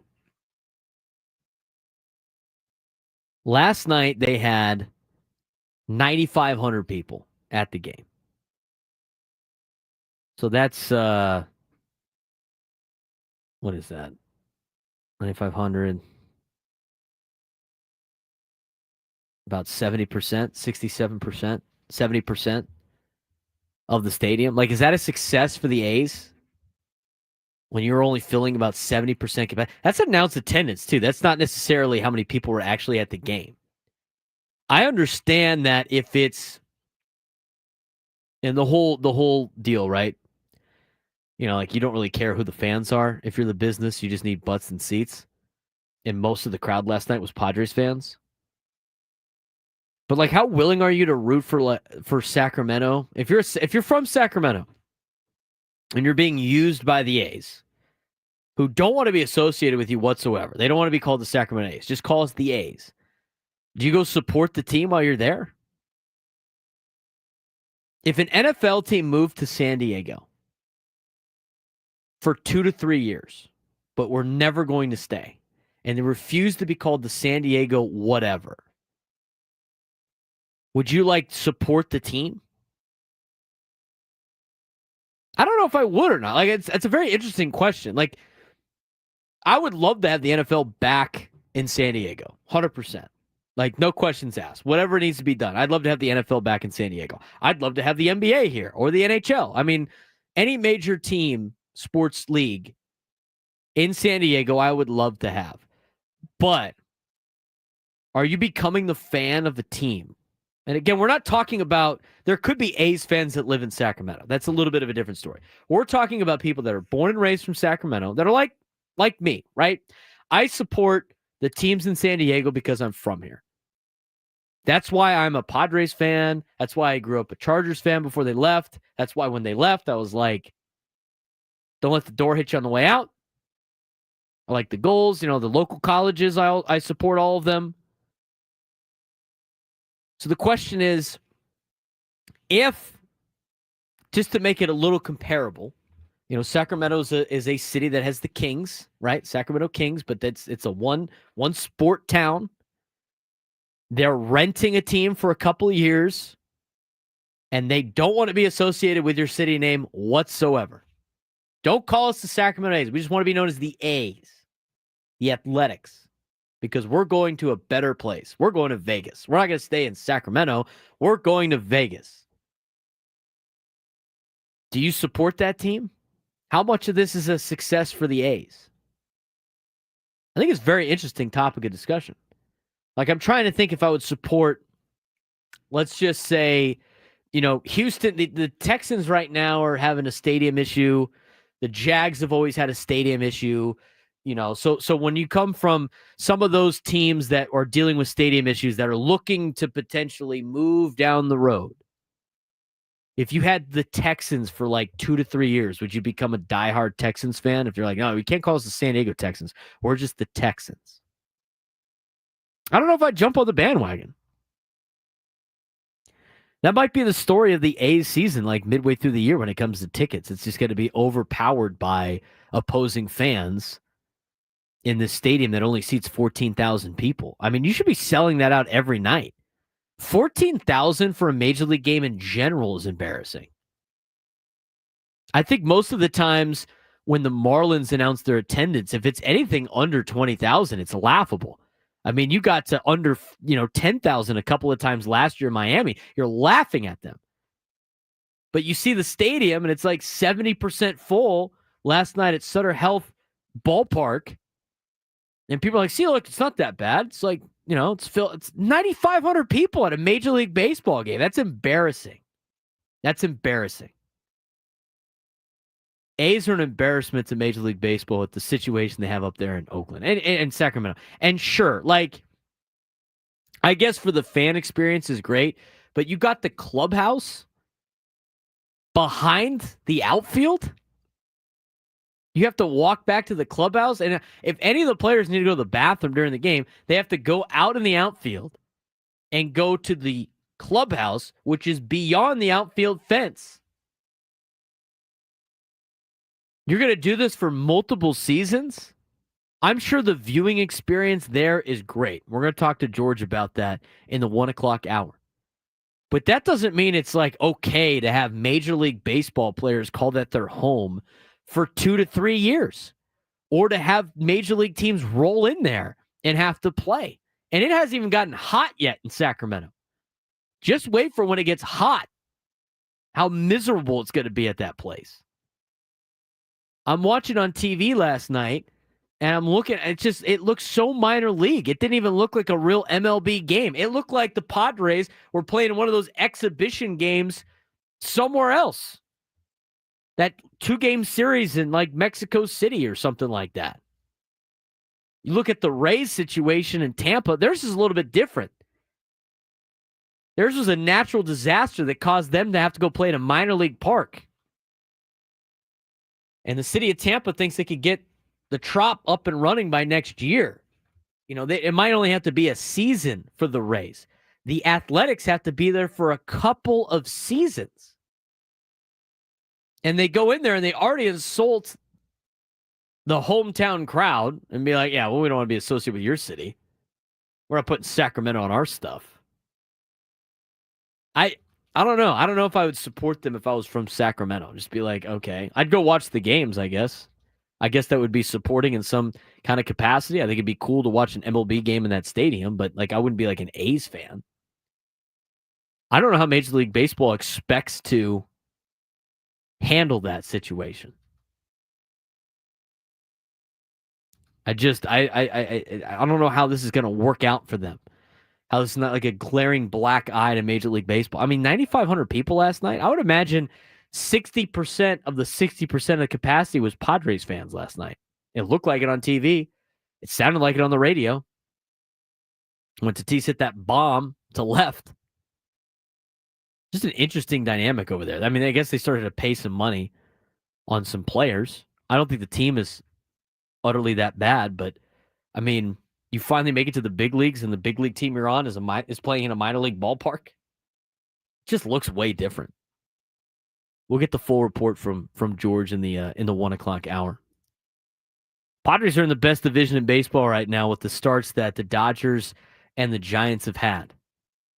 And it's been a pretty great start for a lot of teams in the West Coast. And we're not even talking about the Diamondbacks yet, who are expected to have a really good year. They sit at 5-6 on the season. They're going to be a lot better. But you look at the teams from California: Padres 9-2, Giants 8-2, Dodgers 9-3. Angels off to a good start in the AL West. It's 6-3. California baseball is thriving, with the exception of the A's, who are playing in a minor league ballpark. We include the Diamondbacks in the NL West. This is probably the best division in baseball. I don't think there was too much question about that going into the season. I think the Giants are playing out of their mind right now. I mean, I'm not super afraid of Wilmer Flores, but we'll see how much longer they can keep that up. An 8-2 start to the year in the first 10 games is great. Wonder what their strength of schedule is. Those Dodger fans are all worried about that now all of a sudden. But if this continues, let's say it's not just fool's gold. Let's say that 4 of the best teams in the National League come from the National League West. What are we in store for this summer? I don't know the last time the National League West was the best division in baseball. We'll try to answer that question when we come back on the Braden Surprenant Show on San Diego's #1 sports station, 97.3 The Fan.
12:17 on a Tuesday. Padres and A's will get underway at about 7:05 p.m. Pacific time. Equal Water SoCal Padres pregame show will be at 6:05 with Sam Levitt.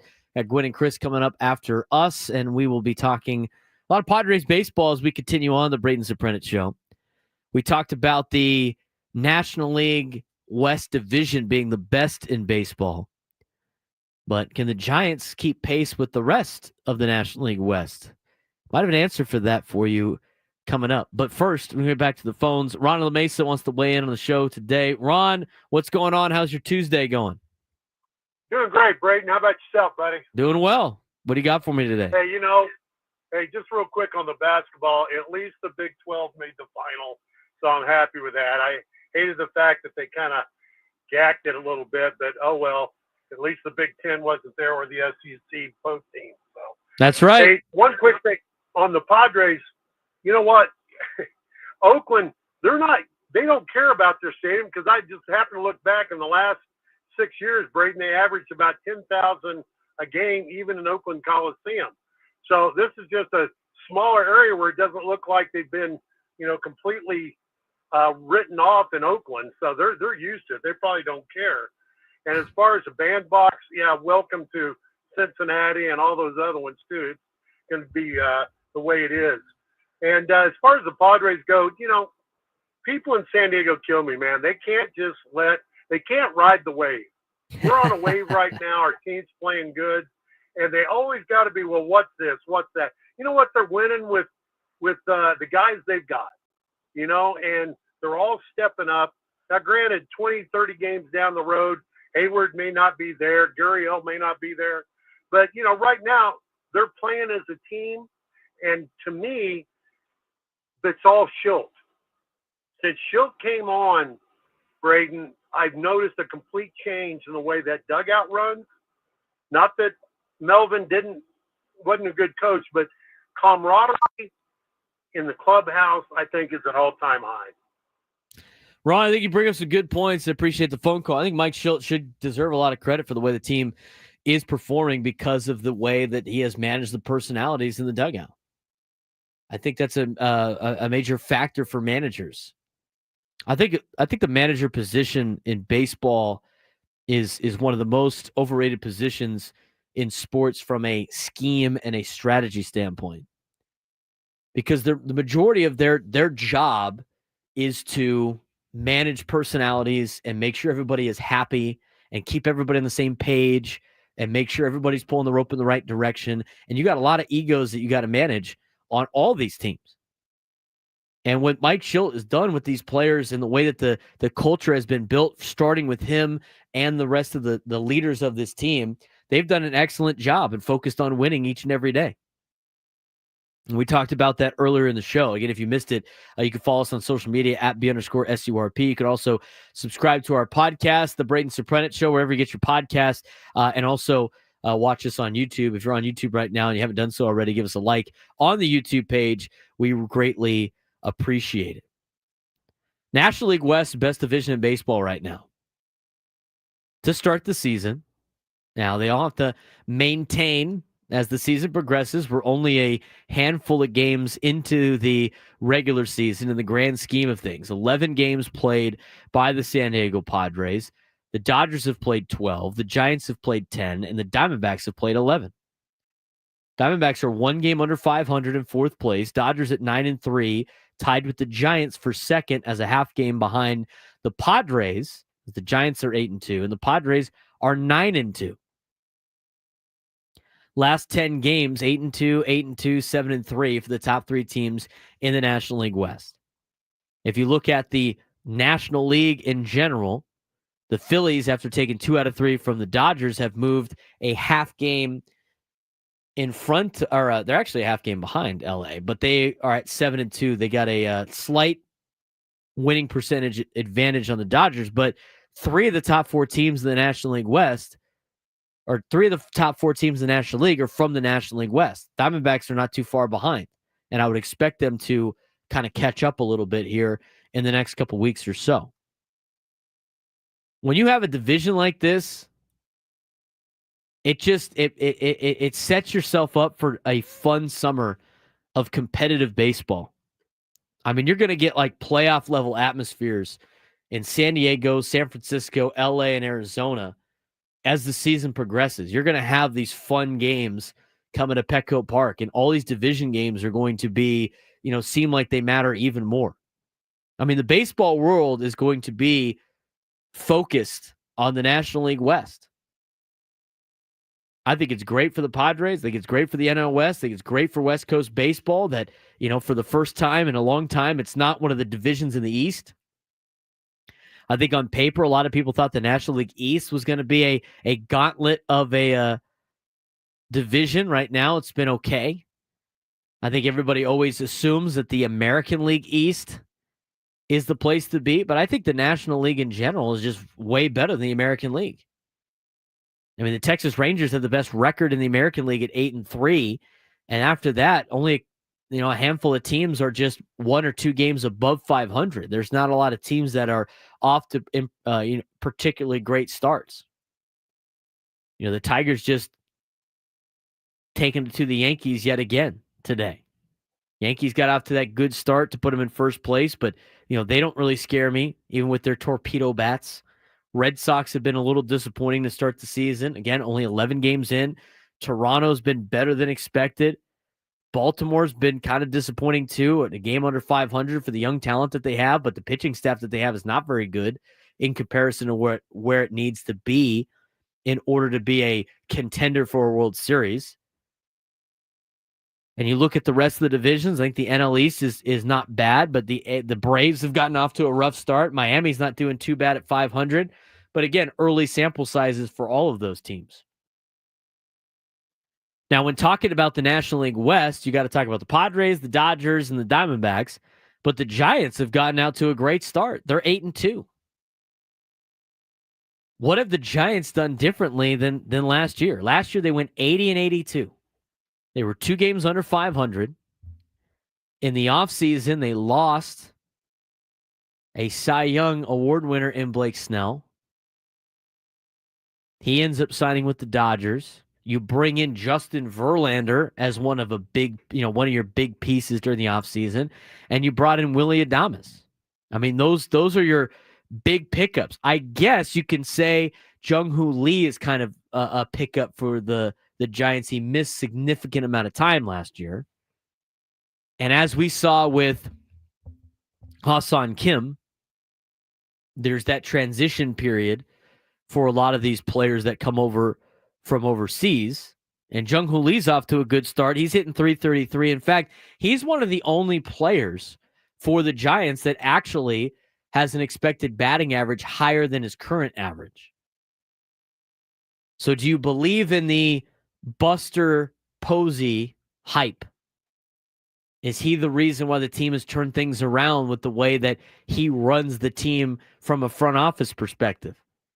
A former player, a former San Francisco Giant. Is that where we're going with on the success of the Giants? Is that why they're off to such a great start?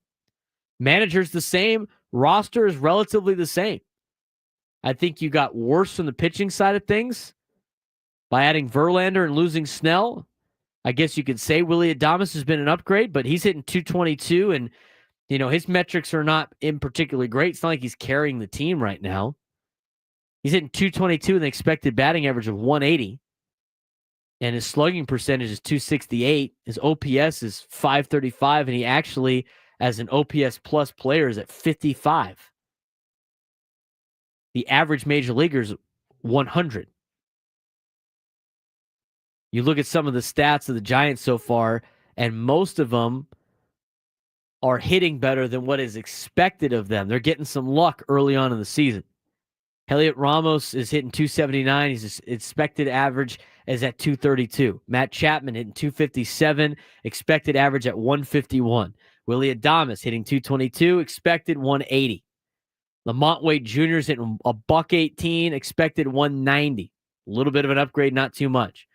Mike Yastrzemski's hitting .333, but his expected is at 289. I mean, you go down the list, and there's not a lot of Giants players that have a higher expected batting average over what they're currently hitting, which means they're getting a little bit of luck to get the season started. with other factors involved. You could say the same thing about their BABIPs, their batting average on balls in play. There's a little bit better than the other stats. But I don't know how much longer the Giants are going to be able to keep this up with their current roster. Again, they didn't make any major upgrades from last year. They went 80 and 82 last year. Maybe a couple more years of guys playing together is going to be the big asset. But the manager's the same. The roster's relatively the same. They lost Blake Snell. They added Justin Verlander and Willie Adames. I just don't see how this continues to be a successful team throughout the year. But I'll tell you what, from an entertainment standpoint, if the Giants are hanging around with the Dodgers and the Padres and the Diamondbacks, you're in for a fun summer of baseball. A stressful summer of baseball, but yet a fun summer of baseball. However you want to view it, you get a front row seat because the National League West is the best division in Major League Baseball and will continue to be in 2025. 833-288-0973, 833-288-0973. Fernando Tatís Jr. is locked in. And there's some reasons why he's so locked in as we hear from Fernando on a couple of things. We got some quotes from him yesterday, but also we talked about some of the metrics the last couple of weeks. There's a big reason why Fernando is off to the start that he is in his age 26 season, and it's his patience at the plate. We'll talk about that when we come back. Plus, we need a contestant for the Midday Sports Standoff. Try to take me down, have an opportunity to win a trip to Vegas. We'll do that in the next segment as well. This is the Braden Surprenant Show on San Diego's #1 sports station, 97.3 The Fan.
12:34 on the Braden Surprenant show.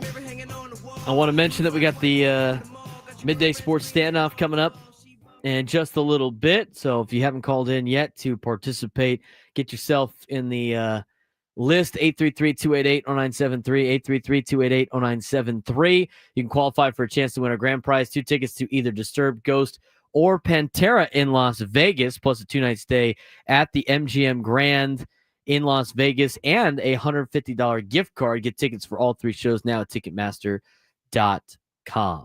Baseball coverage on 97 through the Fan is presented by T-Mobile. Head to T-Mobile.com and get a real deal on an iPhone 16 Pro. Fernando Tatís Jr.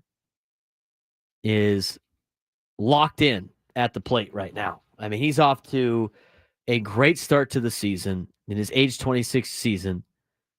And I look at a lot of his numbers and his metrics, and he has put together so far a great year to start. The right-hander deals, and on 2-0, Fernando swings, hits one in the air, deep to left field. You can forget it. All the way out of Sutter Health Park. Only 406 feet, somehow. Cap, as Fernando said.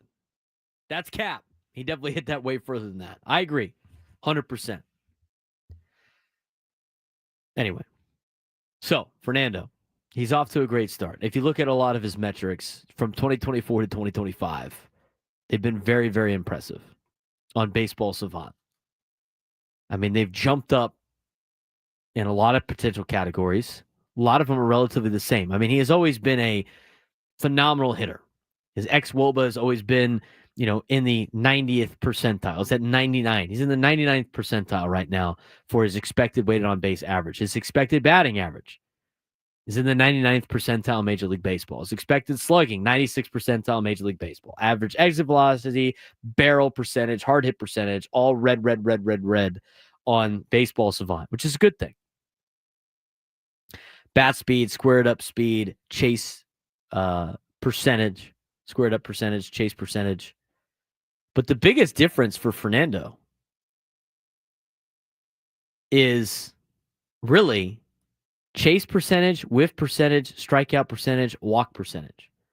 All things last year in 2024 that were below average in Major League Baseball. All things in 2025 that are above average in Major League Baseball. And the most notable one is the strikeout percentage. His strikeout percentage was at 21.9%, which is in the 46th percentile in Major League Baseball, which is not good. You want to have that a lot, obviously a lot lower metric and a lot higher. This year, it's 10.2. His strikeout percentage is 10.2%. He's not whiffing as much. His strikeout percentage is low. He's not chasing into a lot of different bad counts. And when asked about it last night, here's what Mike Schilt had to say about how locked in Fernando is and why he's so locked in. Does it look like Fernando's pretty locked in? I mean, obviously the home run, but even on kind of his outs, he's taking the ball hard. Yeah, you know what? I just like the fact that he's getting his pitches. He's using the whole field, not doing too much. He's taking his walks. If Fernando Tatís, takes his walks and manages the strike zone like he's doing now, it's you're going to continue to see what you're seeing now, and that's elite offensive capability. First at bat, drives the ball to right, bullet to left, and then stayed on it and drove through one that was hit pretty darn good. Big swing. If Fernando Tatís takes his walks and manages the strike zone like he's doing now, you're going to continue to see what you're seeing now. And that's the elite offensive capability. It is elite. His age 26 season, he's off to his, one of his best starts that he has put together as a big leaguer. He's hitting 381 on the year with a 449 on base percentage, a 548 slug, a 997 OPS. He's got the 2 bombs, 5 stolen bases. He's 16 for 42, and he's scored 10 runs. But the biggest difference for Fernando is the strikeout percentage. Over his major league career that started in 2019, he had never had a strikeout percentage rank in Major League Baseball above average. It has always been below average. The closest he ever got was in 2023, was at 43 percentile. I guess last year at 46%, but none of them have ever been above average. And right now, that's above average. And you look at Fernando, and a lot of big reasons for why people didn't want to see him in the leadoff spot, aside from solo home runs, which has no impact on the game, aside from just the leadoff at bat of the game, because you don't know what the situations are going to be, was, well, he doesn't walk a lot and he strikes out a lot. You can't have as the leadoff guy. He's making better adjustments. He's not having that, he's having that selfless at bat. He understands the role of being a leadoff guy. He's trying to find ways to get on base. And when he's doing that, not chasing out of the zone, when he does get a pitch in the zone, he's able to hammer it because it's a good pitch to hit. There's a lot of pitches up there that players think they can hit. And that's one of the problems of Jackson Merrill. It's not he still overcomes it because he's got great hands. But even him, like, if he can work on his strikeout percentage and his whiff percentage, he's going to be even more of an elite hitter than he already is. Just because the pitch is around the zone and you think you can hit it, that doesn't mean you can do damage with it. That's the big difference. And right now, Fernando is taking pitches that he can't do damage on, and he's waiting for an opportunity to get a pitch that he can do damage on, and that's exactly what he's doing. Here's what Fernando had to say about it. Definitely making better adjustments. I could probably take one pitch when it doesn't look right, but then I get back to it, or at next at bat, flip the page and get back to what I'm supposed to do. Trust my hands, and man, it's just a lot of hard work and right approach at the plate right now. You keep growing every single year. You learn how to make quicker adjustments. You learn how to not take one at bat to the other, and really proud of how I'm turning the page and how quick I'm making those adjustments. Tatis' 6 multi-hit games this season are tied for second most in the major leagues. His .449 on base percentage ranks 10th. His 5 strikeouts are tied for fewest in an 11-game span in his career. He's not striking out as much. He's walking more. He's laying off bad pitches, and he is demolishing pitches that are in the zone. This is why Fernando Tatís Jr. is locked in. This is why Fernando is off to a start that could be an MVP level start. We haven't even gotten to this subject yet. Maybe we can get to it tomorrow if we don't have time later on in the show, because we'll get to Brett Siegel at 1:30. We're going to talk with George Sandoval a little bit in the 1 o'clock hour about his trip to Sacramento last night. And then I'll get you update on the House settlement this week for the NCAA, plus kind of reload on Padres' bottom half of the order. So we still got a lot to get to on the Braden Surprenant show, but the Padres have 2 players listed on this list that Major League Baseball put together, MLB.com, Andrew Simon and Manny Renhawa, about the MVP awards, and 11 players putting up early MVP-type numbers. Padres have 2 players on this list, Jackson Merrill and Fernando Tatís Jr. And in the National League, out of the players that are on this list, it's going to come down to those 2 particular players right now, this early in the season. You can mix in Kyle Tucker. You can mix in Corbin Carroll. Lars Nootbaar is on this list as well. But the Padres are the only ones, the only team that has 2 players on this list. Everybody else has maybe 1, if that. 11 players putting up early MVP numbers. Could you imagine if the MVP race came down to Fernando and Jackson Merrill? That would be kind of crazy. I mean, it's still early in the season, but it would be fun. It'd be a fun ride on top of everything else that's happening in Padres land right now. First place, San Diego Padres. 9-2 record on the season. Best record in the National League West. Best record in Major League Baseball. We'll try to go after it again tonight against the A's. 7:05 start. Pregame with Sam Levitt. EcoWater SoCal Padres pregame show at 6:05 after Gwen and Chris will take over for me at the conclusion of our show. But right now, it's time to get to our midday sports standoff. See if anybody can take me down in some trivia to win an opportunity to go to Vegas. Welcome to Midday Sports Standoff on the Braden Surprenant Show. I can't believe what I'm seeing right now. The ultimate head-to-head battle where sports knowledge and quick thinking collide. No, it's no good. Are you kidding me? Contestants will go toe-to-toe with Braden in a sports trivia deal where every correct answer brings them closer to victory. Down the sideline! Wow! Unbelievable! But 3 strikes and it's game over. This is not Detroit, man. This is the Super Bowl. Can you outsmart Braden? The Midday Sports Standoff starts now. All right. Playing today is Jamie and San Ysidro. Jamie, what's going on, man? Not much, Braden. How's you? I'm doing well. Padres are in first place. Best record in baseball to start the season. Gotta love it. I'm looking forward to Friday. Yeah, it's going to be good. Yeah, Friday against the arch nemesis Colorado Rockies for the San Diego Padres. Now bringing Adam Klug, who will have our question of the day. We'll have multiple answers for every one you get correct as a point. If there is a term on there or an item on there that repeats, you get a point for every time it repeats. There are no repeaters today. No repeaters today, so it's going to be 1 point per. I'll try not to be confusing with what's excluded. How about that? You confused a lot of people yesterday. Both of us I'm already understood the same confused. rules. Good, perfect. I got an advantage then. The San Diego Padres, you may have heard, we broke this news earlier in the show. They have the best winning percentage in all of baseball. They also have the 4th best run differential, which backs up their success. For those who don't know, run differential is the difference between the amount of runs a team has scored and the amount of teams a run has allowed. The Padres are 4th in baseball at plus 19. There are 8 other teams with a positive double-digit run differential. Name them. Padres don't count. 8 other teams with a double-digit positive run differential. Jamie, you get to go first.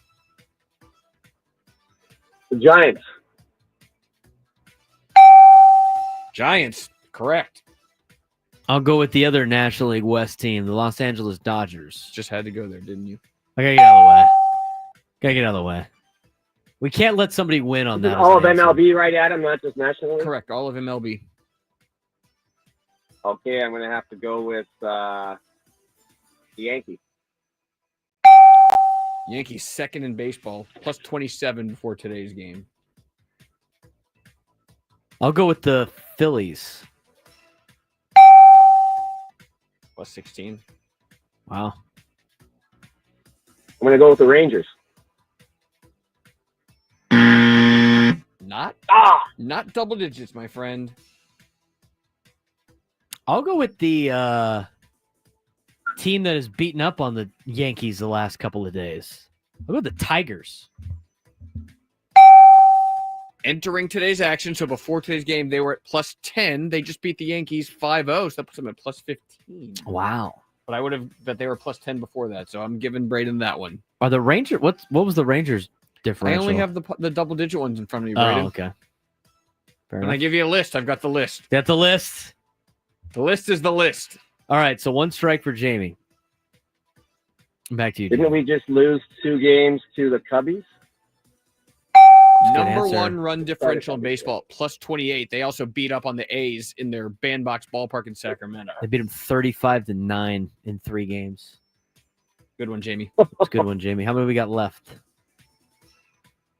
2 left. You guys have 6 correct answers, 2 and there were left. 8. So there's 2 left. You already said the Cubs.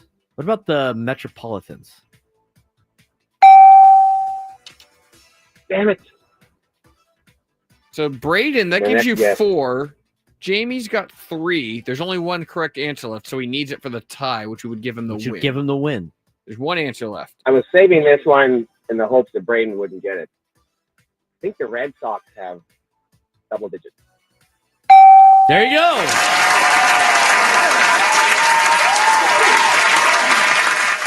With a 4-4 tie, we will give Jamie the dub. Jamie gets the dub on the tie. We like to give away prizes on the You guys Braden are swell. Surprenant Show. Well, thank you, Jamie. We appreciate the phone call. Congratulations. Stay on hold. Adam will get your information. Positive run differentials, or should I say double-digit run differentials in Major League Baseball. Yankees and Red Sox, plus 27 and plus 14 in the AL East. In the AL Central, it's just the Tigers at plus 10, which is now plus 15, right? Because they And beat the Yankees dropped, right? They had a -5 after today. Correct. So it's no longer plus 27, but They're it's still but double digits. Plus 22. Phillies at plus 16, Mets at plus 13, Cubs at plus 28, Padres at plus 19, Giants at plus 17, Dodgers at plus 20. Texas Rangers. How about this? The AL West doesn't have a single team with a positive run differential. All negative run differential. They have 2 teams with winning records. The Angels are 6-3 on the year. They have a -1 run differential.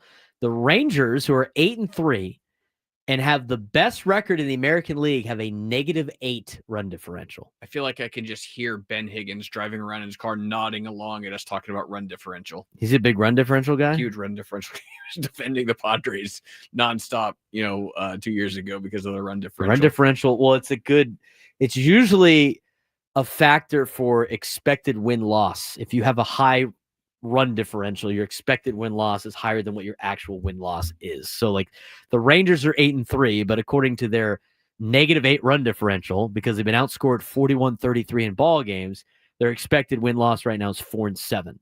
So they're playing above what their expected is right now. As for the Padres, at 8-2 plus 19, they're actually playing above their expected run differential. They're expected to be 8-3 with a run differential of plus 19. Run differential is crazy. It's funny you brought this up. This happened in the Wednesday softball league I play in. There's one team out there that just dominates everybody else. They went 12-0 for the second consecutive year.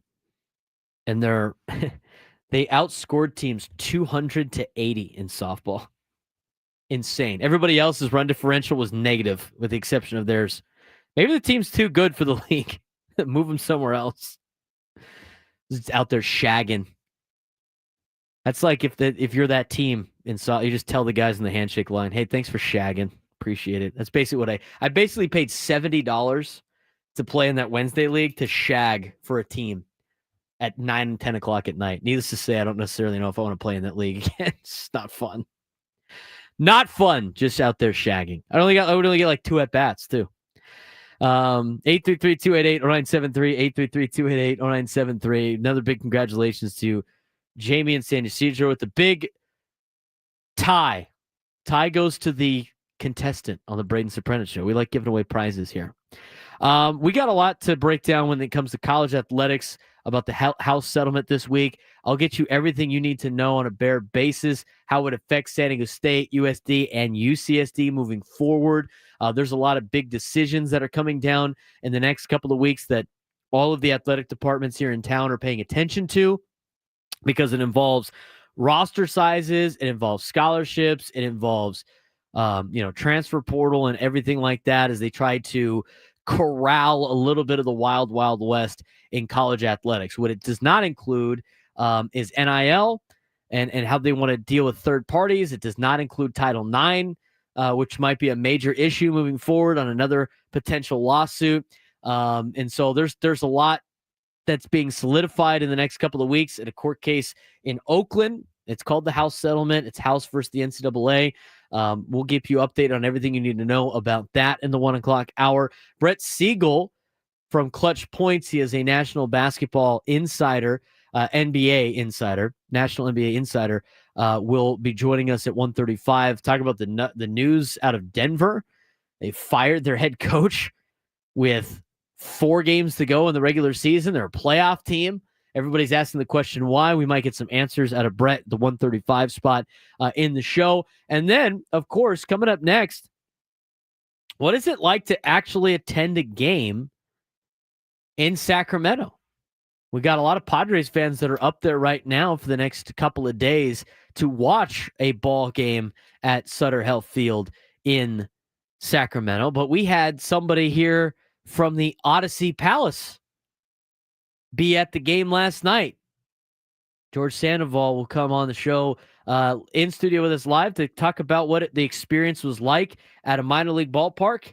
It's probably a lot better for the fans than it is for the players. We'll discuss that and much more as we continue on the Braden Surprenant Show as we roll into the final hour on 97.3 The Fan. What's it like attending the game in Sacramento? It's going to be there. They're going to be there a little bit at a time. You might be able to get it the next time through if you're a Padres fan. So we'll discuss that when we come back on the Braden Surprenant Show on San Diego Sports Station, 97.3 The Fan.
Final hour of the Braden Surprenant Show on San Diego's #1 sports station, 97.3 The Fan. Padres and A's will get ready to play game 2 of a 3-game series coming up tonight at 7:05 with the Ecowater SoCal Padres pregame show hosted by Sam Levitt at 6:05. Gwen and Chris will take over after me as we lead you into Padres baseball.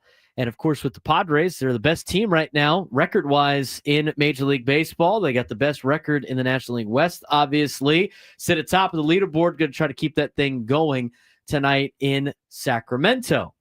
We had one of our members of the Odyssey Palace, in account executive George Sandoval, at the game last night, and he could explain to us a lot about what it was like being at the ballpark in Sacramento and kind of the vibes around what it's like playing in a minor league park, a place that the A's are going to be playing in for a couple of years with the status of Vegas, obviously up in arms of or around the, it's not solidified yet with the stadium and all their other issues that they have. But George, I appreciate the time. Thanks for coming in. Thank you, my man. Thank you. So what an impressive game it was last night. To see our hometown team in this minor league park. But I was kind of explaining to some of my family members that were there at the game with me last night, like when you look at the field itself, it's equatable to like Petco Park and the center field there. In fact, I kind of wrote some numbers down because I was unsure. Our center field's 396 to their 402. But when you look at right and left field, they're almost 1-to-1. So when you're there sitting there as a fan, you don't really gain the perspective of being in a minor league park when you look at the field size itself. But the surrounding area of the fan base and things like that, that's totally different. I mean, I could tell you last night, 80% of the people there, easily Padre fans. And I'm talking, Tony Gwynn jerseys, all the way to Tatis, Merrill. I mean, it runs the gamut from new jerseys to classic to vintage. I mean, the fans really came out decked out. The two people that were sitting next to me, the fiance was in athletics, can't say Oakland, right? Athletics gear. Yeah, don't call us the Sacramento A's. Yeah, you can't. That's right. They've only got an emblem that showcases the bridge there, the right. iconic bridge, the Capitol Mall bridge there in Sacramento. But and then he was a diehard Padres fan who lived here, but now relocated to the Sacramento area because of his position. So, he does listen to us via the Odyssey app. So nice. Download that. I appreciate that. I told him. But for the most part, the fans were there. I caught 3 monks there, which were great. 3 Padres were in the nice. stand dancing along and things like that. People taking pictures with them. But very impressive outing last night from batting practice to the end of the game. I mean, you would have never known they were in a minor league park the way we played. I certainly, was telling some of the people around us, I'm like, tonight the Padres are going to launch like 6 home runs because you think that that fence is so pulled in. I'm thinking it's like 225 to the center field, 250 until you realize what it's like. But an incredible night. We're showing some of the pictures that you and your family were able to take up there in Sacramento.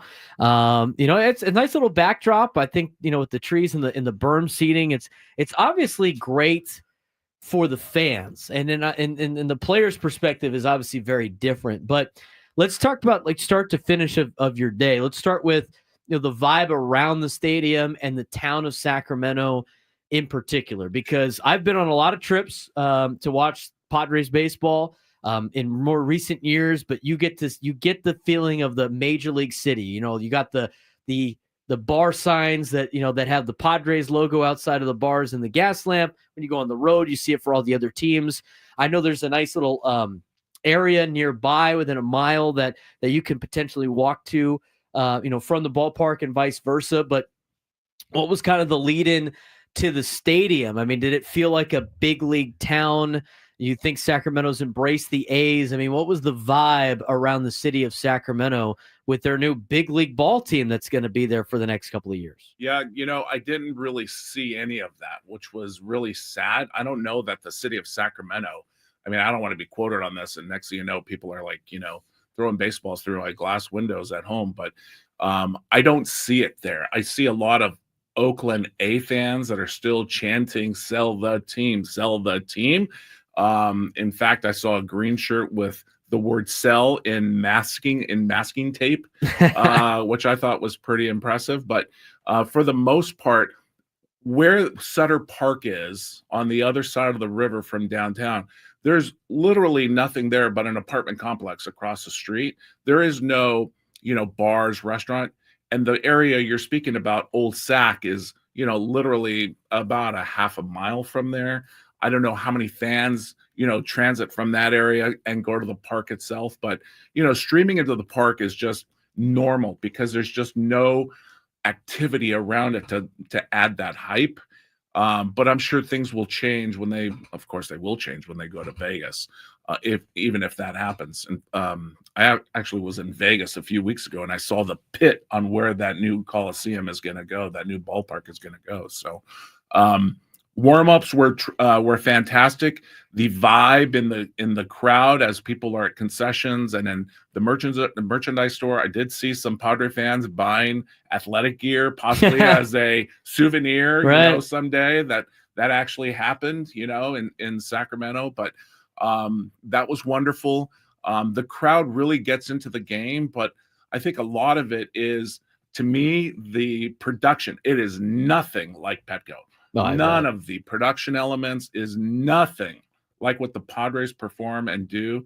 And I don't know if that's an issue because of the park itself and they don't have that technology, but it was very sad considering you're an MLB team like the Athletics, versus like, what they see in other ballparks and what, we experience as fans. But I don't think that was an issue as much as watching the game and the thrill of the home runs from Cronenworth as well as Tatis, and that Tatis home run in the 7th. Oh my gosh, what a blast! I thought it tipped the state capitol down the street. That thing it launched. I can't believe they said it was only 406 feet. There's no way it was only 406 feet. I mean, the Capitol is about 2 miles, so I think it was. I think he hit it. Yeah, I think he hit it over the mountains. Wings. Uncle Rico over there hitting back in my day, throw the ball over the mountains. We're with the Odyssey San Diego account executive George Sandoval, who was at the Padres A's game last night in Sacramento, kind of giving us the lowdown of Major League Baseball in a minor league park. And obviously the Rays are dealing with that right now in Tampa. A little bit of a different situation because of the hurricane that ripped through the Tampa area. So the Yankees have allowed them to use their spring training facility. And, that's built like Yankee Stadium to give the Yankees, obviously some reps before they go and play in New York. But in this particular case, I mean, and it hasn't gotten hot yet in Sacramento. It does get hot up there in Sacktown. But in terms of like the viewing experience for a fan, it's obviously, and you get all those terms that they had when the Chargers moved to StubHub, right? Sure. And Dignity Health Sports, like, oh, it's intimate, it's great. It's like all the same stuff that you're a sales guy, a real estate person would say when the house is small. Oh, it's so intimate, and all these other great qualities that being small is for. But I would imagine it's probably a lot more fun for the fans because you're very close to high level action. What was the viewing experience like? And just watching the baseball for you as a fan. Yeah, the immediacy on my part was it felt like spring training because of what you're explaining, right? Because you're so close to that fan base. Like, you got the berm, right? There's grass seating in the stadium. Absolutely. It really did have that, Peoria feel to it, that Scottsdale feel to it, which was wonderful. I think the biggest benefit is the fans do get an upfront close. Like, there was nothing wrong. Every seat's a great seat in that place. Oh, I bet. The suites kind of look makeshift, I gotta say, but for the most part, everything on the field level is wonderful. There is no secondary or third tertiary level at that park, with 13,000 seats, but every seat's is a great seat. That's what I truly enjoyed about it. So yeah, I think in that regard, you really do get a spring training, and I'd go back. I mean, just for that, Well, I was going to ask you, like, would you yeah. convince that? Obviously, people would have to pull the trigger very fast to watch the Padres play up there. Sure. But for any Padres fan, that was interested in potentially going to see what it's like up there in Sacramento. Would you recommend watching just, two random, the A's play somebody else up there? Yeah, absolutely. I mean, they, first of all, they go up and down the American League schedule, right? So if you ever want to get to a Yankees or a Boston game or something like that, if they're not here, that's definitely a great place to be. Tickets are very affordable. Like, I mean, for what I really, paid, so like it's not like the season tickets were super expensive, but the aftermarket right now seems like it's more affordable. Maybe a big reason why there was a lot of Padres fans there last night. Oh yeah, absolutely. I mean, I saw tickets as low as $12.50, which people are in an uproar there in Sacramento about, especially any of the season ticket holders. But for the most part, very affordable. I mean, I paid full price through the MLB app for my tickets.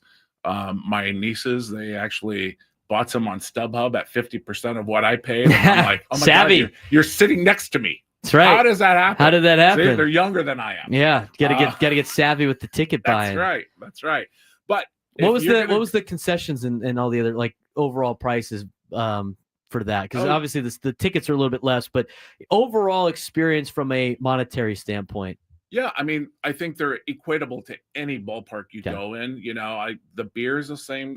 I mean, some of the same vendors or food products that you see there are equitable to like ours. Not certainly like Puesto Tacos or any of these others. Our local things. That's what really makes it wonderful. But they've got the traditional concession foods there, and they're about the same price as what we offer here. Great time. Parking is only $30. I mean, that's a bargain right there. That's a major bargain in this day and age. Bargain right there. So parking $30, $12.50 for some of the tickets you saw. Just to get in. Every seat's a good seat in the house. Yeah. Fan experience is definitely top notch. But I don't need to get to the venture in where the players are at. And this is George Sandoval, who is one of our San Diego Odyssey account executives that was at the game last night. Was it weird seeing the players kind of move to the clubhouse out in the outfield and kind of the workings of the players that have to go through now kind of back to the minor leagues for being major league players? Yeah, I'm sure it brought back great memories for them, right? I'm sure it's great memories for those guys. Yeah, it's like Sandlot days, right? I mean, that's the beautiful part about that. But I will say that when you play in a park like that, you get that experience. I think truly it's not only momentous or memorable for the players, but also for us as fans. I mean, we get to see the Athletics in this, like I said, spring training facility for the next 3 years. Like, it's worth going and seeing and get that one-on-one and having that opportunity of a great backdrop of Sacramento that you see there. The River Cats, the local minor team there, plays in those summer days. In fact, they had a schedule of both the River Cats and the Athletics there. And there's literally a game happening every day. Yeah. During the season from now and through September. So I have no idea what River Cat tickets cost or anything like that. Probably a lot cheaper than the I'm sure, but the Athletics tickets. Yeah, but nonetheless, I mean, incredible baseball. That's what you're there for. You get to see, incredible talent, especially for, the fans in the San Joaquin Valley. I mean, you don't have to drive to the Bay Area anymore. It's a quick hop to Sacramento and get that MLB experience. And I do hope, baseball is alive right now with some fantastic talent on the field. I do hope the city does embrace them better than what they're doing. And, a lot of their issues get resolved or somehow they find a solution so that, people can go to a game and enjoy it for what baseball truly is all about, And I've been watching baseball. In fact, I grew up in that area. I've been an Oakland A's fan. I know I've been an Oakland A's fan, but, since I was a kid, and I've seen some of the best talent go through there in green and gold. And, it's why I love doing what I do today and why I'm with the, Padres radio network is because of that love and that thrill as a child and, moving up as a young adult. And here I am today experiencing it with my dad and my family. And, I think it's what baseball is all about, Another city that is able to experience baseball. Well, George, I appreciate you taking the time. Thank it was, man. Really wanted to know what it was like, in person up there. I think from a fan perspective, you couldn't ask for anything better. But, No. Obviously the players, it's a little bit different. They got to make some tweaks happen. But, George, thanks for joining us today. Thank you very much for your time. I appreciate it. George Sandoval, one of our account executives here at Odyssey San Diego, giving us the full lowdown on the games in Sacramento. When we come back, we will discuss a lot to do with the House settlements in the NCAA. We'll go back to some of the talking points that we missed, we talked about earlier with the Padres bottom half of the order. Plus, at 1:35, Brett Siegel will join me, talk about the big firing in the NBA that doesn't make any sense. All coming up next on the Braden Surprenant Show, San Diego's #1 sports station, 97.3 The Fan.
1:21 on a Tuesday.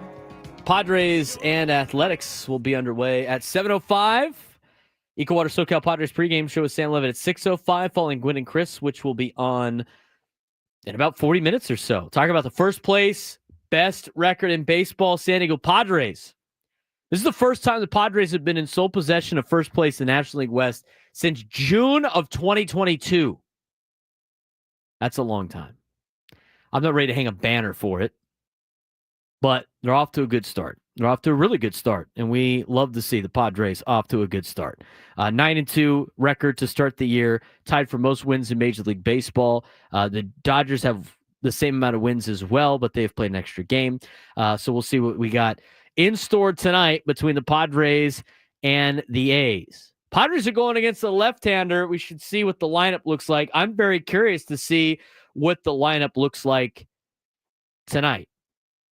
And we talked about the bottom half of the order, and the the poll question today was about the lineup against left-handed hitting or left-handed pitching. The Padres' usual lineup against left-handed pitching. Is it time to mix it up? How much longer can the Padres roll with the current lineup against left-handed pitching before a change? If you want to weigh in on that, you can go to our Twitter page, our Twitter account, 97 through the Fan SD, and vote on it. 69.2% of you said yesterday. Should have been changed yesterday, as in it's about time it changes. 30.8% of you have said still early. I think it's time to start rolling out some different lineups and trying to see what you got with the left-handed pitching lineup that you have together, because it hasn't been very good. Leaves a lot to be desired in that lineup that has been put out against left-handed pitching. And we'll see. Another chance for Yuli today? Or they go with Jose Iglesias? Kevin Acee kind of hinted at the potential of Jose Iglesias being in the lineup tonight to face the left-hander Springs in a little bit of a mix-up. I mean, Yuli Gurriel's off to a 1 for 14 start. He's got the worst average on the team right now. Iglesias only has 8 plate appearances. Maybe it's time to move him forward in the lineup. We'll try to get to more of that if we have time in the future. Tomorrow we'll talk about some of these MVP numbers that players are putting up in Major League Baseball. Tatis and Merrill, the only members of the same team on this list. San Diego Padres have 2 members on this list. We talked about Fernando. We haven't really gotten into Jackson too much in his start. And we'll see if he plays today. I mean, they were able to win without him yesterday. But they have put together some good starts to the season. It's a big reason why the Padres are off to such a great start to the year. Got to keep the good times rolling. What you need to know about the House settlement this week for the NCAA. I'm gonna give you the spark notes on this, just so you understand what people are talking about when it comes to college athletics. There is currently a multi-billion-dollar legal settlement with the potential to reshape the business of college sports that is happening this week. It inched closer to its fast-approaching finish line during a federal court hearing on Monday. Judge Claudia Wilkin is the judge in charge of this particular hearing. She declined to provide final approval of a deal between the NCAA and plaintiff attorneys representing past, present, and future Division I athletes, but she directed lawyers to address a short list of her remaining concerns within 1 week. She likes the settlement. As she says, I think it's a good settlement, while wrapping up the 7-hour hearing yesterday before quickly adding, "Don't quote me." And during the settlement, here's some of the things that would go into effect to a certain extent if she signs off on this particular negotiation between the NCAA and the plaintiffs of this case.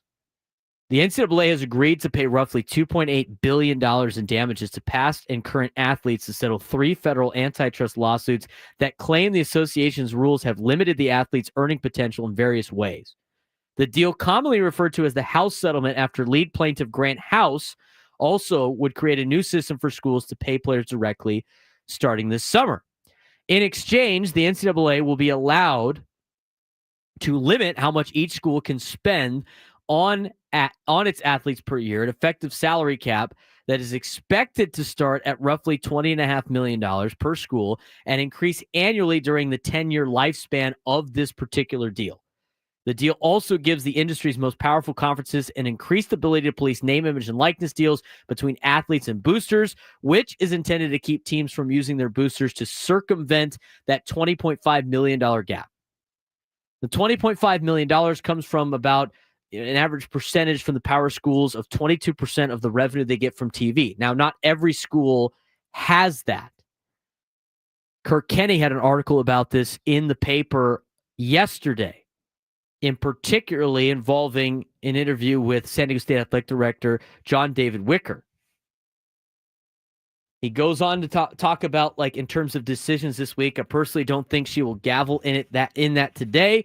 It will take a week or two to give the final approval, but she could give final approval. Most people think it's going to go through, looking mostly like it does right now. House versus NCAA, as mentioned before, is a lawsuit filed 5 years ago on behalf of Arizona State swimmer Grant House and TCU women's basketball player Sedona Price against the NCAA and Power 5 conferences.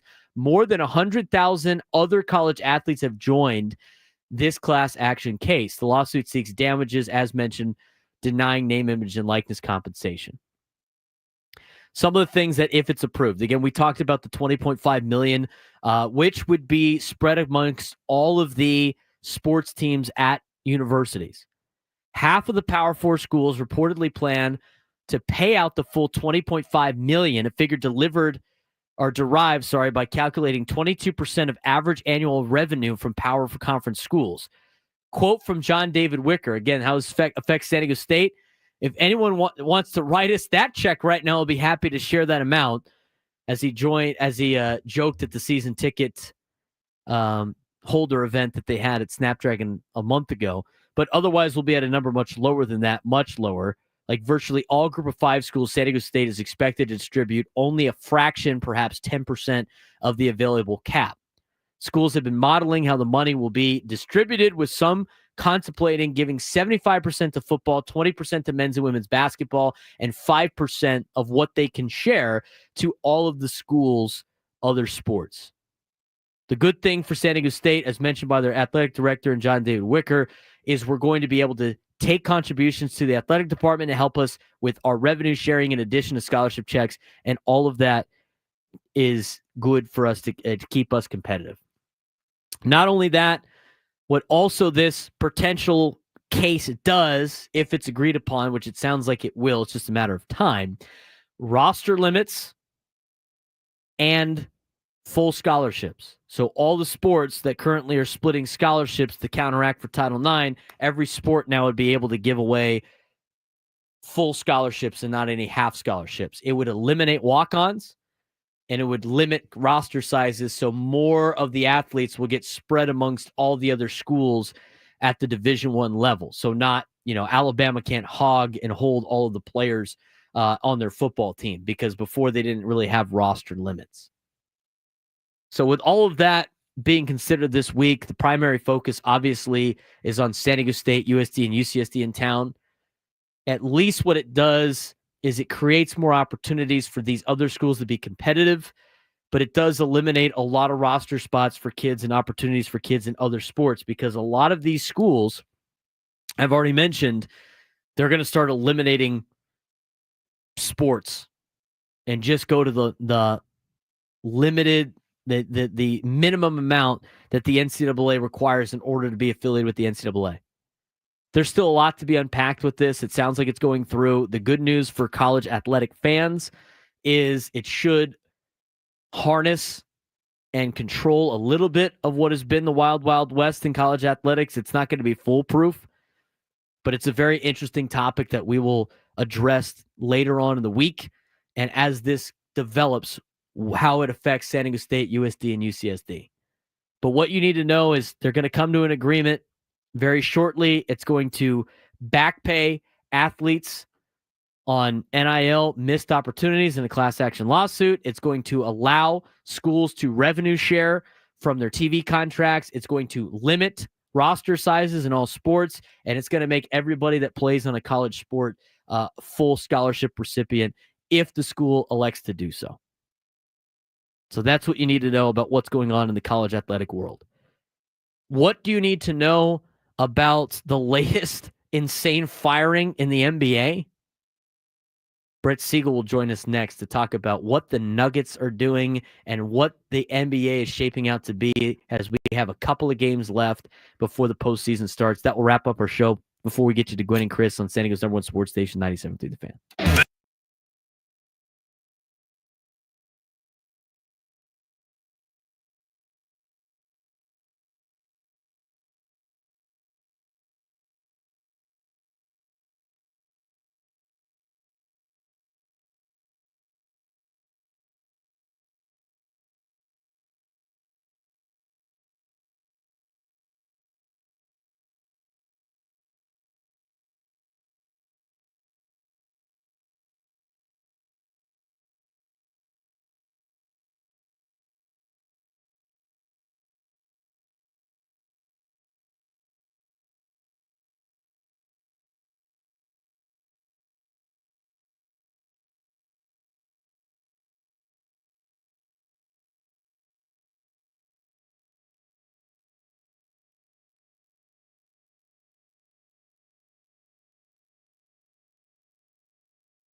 2:36 on a Victory Tuesday, trying to make it a Victory Wednesday for the Padres, best team in baseball right now, record-wise, and the best team in the National League West after another good win yesterday against the A's. Don't call us the Oakland A's or Sacramento. Don't call us any city. We're just the A's. We'll talk more about that hopefully coming up tomorrow on a Padres victory. Gwen and Chris will be on after me. This hour on 97 Through the Fan is brought to you by Frozen Ropes San Diego. Hey, parents, here's a message from Coach Kurt with Frozen Ropes. Is your child 6 to 12 years old? Our baseball summer league is the perfect fit for your players starting June 16th through August 17th. Summer league includes 8 practices, 8 games. Register by April 30th and save $50. Go to SanDiegoFrozenRopes.com. Well, we had some interesting news come down today after I even texted our next guest about coming on. Was really supposed to have him come on and kind of preview the final games of the regular season and get you ready for the NBA playoffs. He's a national NBA insider and reporter for ClutchPoints, knows all the ins and outs of the NBA. That's Mr. Brett Siegel joining us on the Braden Surprenant Show. Brett, long time no talk, man. How you been? I've been good, Braden. It's almost like we were destined to talk today with this big Michael Malone news coming down, huh? Yeah, absolutely. And that kind of came out of right field, at least for a lot of people. We have some fans on our YouTube chat of the Denver Nuggets that are absolutely mind blown right now. They can't believe it. I got a cousin. She lives in Denver. She's a big Nuggets fan. She's freaking out. How did this come about? What was the logic from the Nuggets? And how can you enlighten us on why this came about today as we're a couple of games away from the postseason in which the Nuggets are expected to be a contender in this playoffs?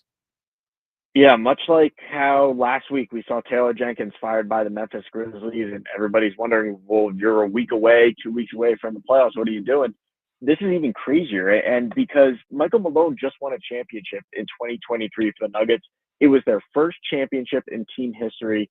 He has Nikola Jokic, 3-time MVP. He's going to finish number 2 in MVP again this year.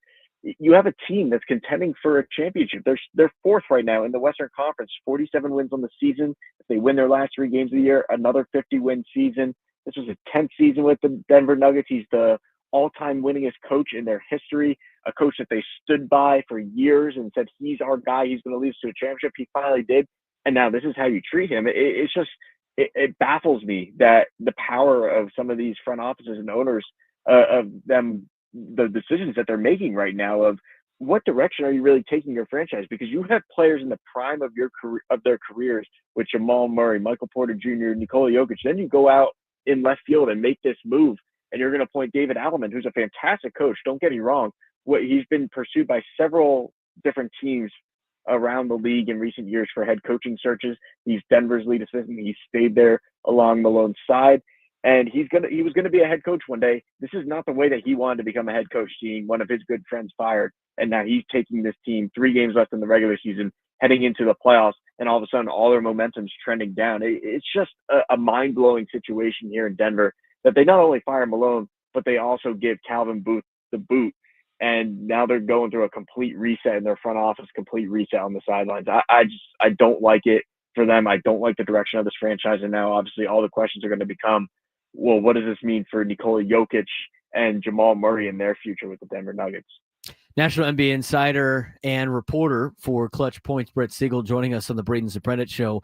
Obviously, with some huge news out of the NBA as we get you ready for the postseason. As everybody chases down the finals, Denver expected to be, kind of a 4 or 5 seed in the Western Conference and competing for a championship with one of the best players in the leagues in Jokic, and all of a sudden they decided to part ways with the head coach and the general manager. It sounds like from around the rumor mill that there wasn't really, they weren't really seeing eye to eye on how to manage the team. GM wanted to go with a little bit more of a younger future for the window with Jokic. Obviously, Malone wants to win right now because that's what coaches want. And instead of one of them potentially getting fired, which might have been during the offseason, the ownership decides to part ways with both. How does this affect the playoffs now for the Denver Nuggets moving forward? Well, there's just so much to unpack with this scenario, Braden, because you have arguably the best player in the NBA, and you had arguably one of the best coaches. So who are you going to replace this guy with that's going to put you in a better position to win a championship? He was the fourth longest tenured head coach in the league behind Greg Popovich, Eric Spoelstra, Steve Kerr. What do all four of those guys have in common? They all won championships with their team. So I don't understand the move, especially at this point in the season. If you're going to make it, you do it in the offseason after all the dust is settled, because firing Malone now is only going to hurt your chances of not only making the playoffs, because they are still in danger of falling into the play-in region of the standings, but it's also going to affect your chance of winning a championship. Because in my mind, Denver goes from having a solid chance and stacking up with teams in the West to now, with all this dysfunction and all the questions that are going to be asked in this dark cloud hanging over them, I don't give them any chance in the West now. I think that they've completely fallen out of the championship picture here. I think that the Golden State Warriors have leapfrogged them. I think that the Minnesota Timberwolves have leapfrogged them. And all of a sudden, we're going to have these conversations talking about the Denver Nuggets possibly being in the play-in tournament and having to fight for their spot to play either the Oklahoma City Thunder or the Houston Rockets in the first round. It's just a complete mess. And this goes back years, though, because when Tim Connolly left to go to the Minnesota Timberwolves and become their president of basketball operations, obviously he was getting paid more to be the face of Minnesota's front office. But many around the league started questioning, well, why did Tim want to leave Denver? Because he had built this team. He had brought in Jokic to be the star. He had Murray as the secondary number two. He had Porter. He helped make that trade for Aaron Gordon. And you had a championship roster here. And it proved true that they won the championship in 2023. So why would he want to leave a few years ago? Well, there has been a clear kind of gap between the coaches, the front office, and ownership here in Denver. Nobody has seemed to be on the same page. And after they hired Calvin Booth to be their GM, that tension only rose. And you could see it. There were multiple reports about it. And it especially goes back to this past offseason where Michael Malone wanted the team to re-sign Kentavious Caldwell-Pope. He was a key veteran on their championship team, a key leader in that locker room, especially for a lot of the young players. And he held everybody accountable. He leaves and goes to the Orlando Magic because Calvin Booth and ownership did not want to pay the money to keep him. They didn't want to dip farther into the tax and into the second apron than they already are, which when you're coming off a championship, it's kind of a foregone conclusion that you should. We saw what the Boston Celtics did with Jason Tatum's extension and giving Jaylen Brown the most money that we had seen at the time in NBA history. So it's just a very, very uncomfortable situation in Denver. We felt that with Michael Malone, and in one of his recent press conferences, he even said that there's a disconnect in the locker room. The guys aren't listening to him. They're not watching film. And at that moment, everybody just was kind of raising eyebrows and seeing the writing on the wall, but didn't want to admit it. A week later, he is now out as the head coach of the Denver Nuggets, their championship hopes fleeing with him. And now, well, what's going to happen from here? I really don't have an answer to that. I mean, Nikola Jokic is 30 years old. He's in the prime of his career. It's crazy to say, well, is Jokic going to retire? But I don't see him playing for another franchise. So if Denver's going to move in a different direction, I don't know, man. I mean, Nikola Jokic has talked about all the time how he wants to be home in Serbia. He has all those extra excursions, we can call it, on the side with his horses in Serbia every offseason. He doesn't really pay attention to basketball in the offseason. So is this maybe the start of the end of what could be an early end of a career for Nikola Jokic? Talking with NBA insider, national NBA insider and reporter for Clutch Points, and Brett Siegel. Obviously, the big news today with Malone getting canned in Denver, as well as the general manager for the Denver Nuggets, and really impacting the Western Conference. I mean, you could talk about, I mean, this second half of the season, or at least trade deadline on, and the NBA has had three very head-scratching moves. You had the Dallas Mavericks, big move, obviously. You have the Memphis Grizzlies firing their coach, and now the Denver Nuggets firing theirs. What has been the most head-scratching, surprising move for you with the three major moves we've seen in the NBA in the second half of the season?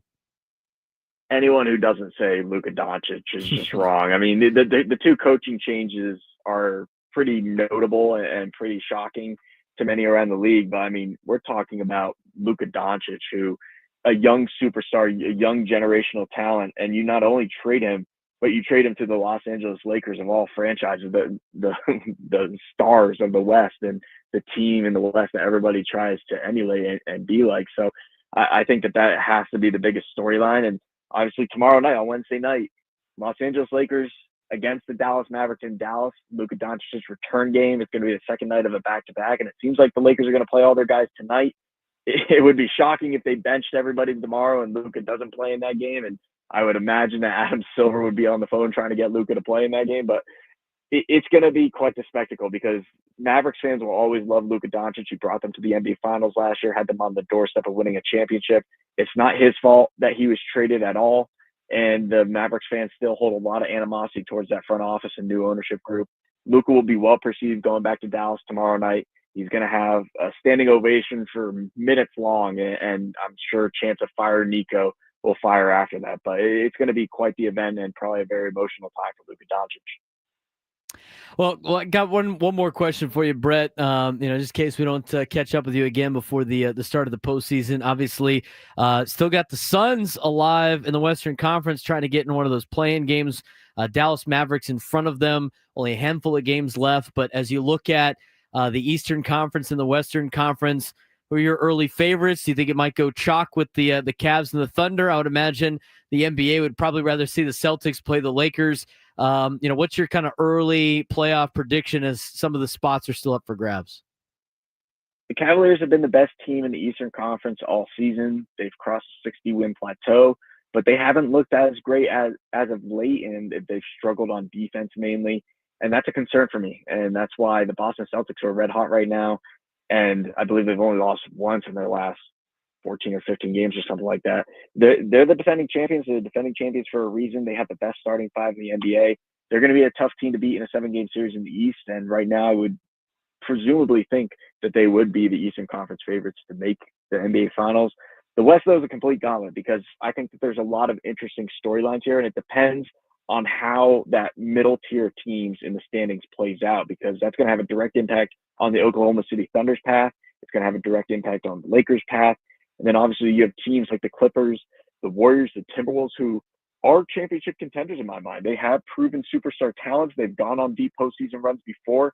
Those are three teams that could easily go into a 7-game series against a young team like the Thunder or Rockets and not have any fear and really play their best basketball and potentially pull off that upset of a lower seed beating the 64 win and possibly more wins by the season's over the Thunder there. So I think that it's really hard to say who's going to make the NBA Finals in the West until we see the bracket there. But those are just kind of the teams I'm keeping an eye on. I wouldn't necessarily say that the Thunder are the foregone conclusion to win the West. I think that there's a multitude of teams here. I think that really any of those teams in the 1 through 8 slot could realistically make the NBA Finals. They all have plenty of talent, and they all have what it takes to win. Brett, appreciate the time as always. Look forward to talking to you once the postseason starts in the NBA. Absolutely, Braden. You take care, my friend. Brett Siegel, the national NBA insider, as well as reporter for ClutchPoints, joining us today to talk about the major firing in Denver. Denver's in 4th place in the West. They have a half-game lead on the Clippers, Warriors, Timberwolves, and Grizzlies, who are all tied for 5th in the Western Conference. They got one of the best players in the NBA in Jokic, and they part ways with their coach and general manager with 4 games to go, right before the postseason. Totally insane. The moves that have been made by NBA front offices trade deadline on have been very head scratching. I don't know what they're trying to accomplish with a lot of these. I mean, so many different avenues to unpack with these, with the Nuggets. Is Jokic staying in Denver? Are they going to go to a different spot? I mean, it's just, what are you going to do in the offseason? Like, it doesn't make any sense. We'll see how they play. Lakers and Mavericks coming up this week, though. That's going to be, I mean, does Nico even show up to the game? He's going to need major security detail to get into American Airlines Center. Major security detail. That's our NBA talk of the show. I do want to get to a phone call real quick. Mitch in New Jersey's been waiting on hold for a long time. Mitch, got to get you. What do you got for us today, Mitch? How you doing? Yeah. How's it going now, Brandon? Thanks for taking my call. Sorry, better late than never. That's right. No problem. Hey, first I want to talk about the Athletics. San Francisco, they could have shared staying with the Giants. I don't think they can build a stadium in Sacramento. I mean, it's only the capital of California, but there's money there. Guys, they have to get rid of that owner. And the athletes, what do they think? That Madonna? Just one name? Sacramento or keep Oakland? It's just ridiculous. And I mentioned about Merrill Jackson. I think the last time I called, get him an extension. 5 days later, they gave him an extension. I think they're getting the best of it, though. But hopefully he'll be there around for a second contract. Absolutely, Mitch. I appreciate the phone call. Yeah, it'd be nice. The thing is with Merrill's contract, we talked about it last week. With Merrill's contract, he's due up to be a free agent again, 31 years old, 32 years old, around that time, which is not a year that he's going to retire, not the way that he's playing.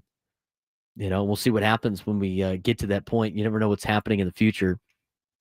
But it'd be nice to make him a Padre for life. The comparisons are it's a little unfair, but at the same time, I could see where a lot of people's heads were at when they made the comparisons of saying he could be a next Mr. Padre in terms of like the name. Being drafted by the organization, through the organization, playing for the organization, and now, to an extent, maybe being a Padre for life, and what he can accomplish and what he has shown to accomplish so far in his young career. I think he's got an opportunity to do so. The question last week on the roundtable was, out of Merrill, Tatis, and Machado at the end of all of their careers, who's going to have the best Padres career? I think it's easy to go with Fernando Tatís Jr. In fact, that was kind of my pick. I made the claim for Jackson Merrill too, but I think factoring in Jackson Merrill being a drafted and developed player for the Padres, and him potentially can spend his entire career here, and who knows how many years that might be able to happen, because he debuted at age 20. I mean, he could break a lot of Tony's records, but that's a long way away. It's a lot. You never know what's going to happen tomorrow. Hopefully, when we're talking tomorrow, we're talking about a Padres victory. It would solidify at least the 500 road trip to take on the A's later on tonight at 7 o'clock. Eco Water SoCal Padres pregame show at 6:05. Gwen and Chris coming up next. I'm Braden Surprenant. This is the Braden Surprenant Show on San Diego Sports Station 97.3 The Fan.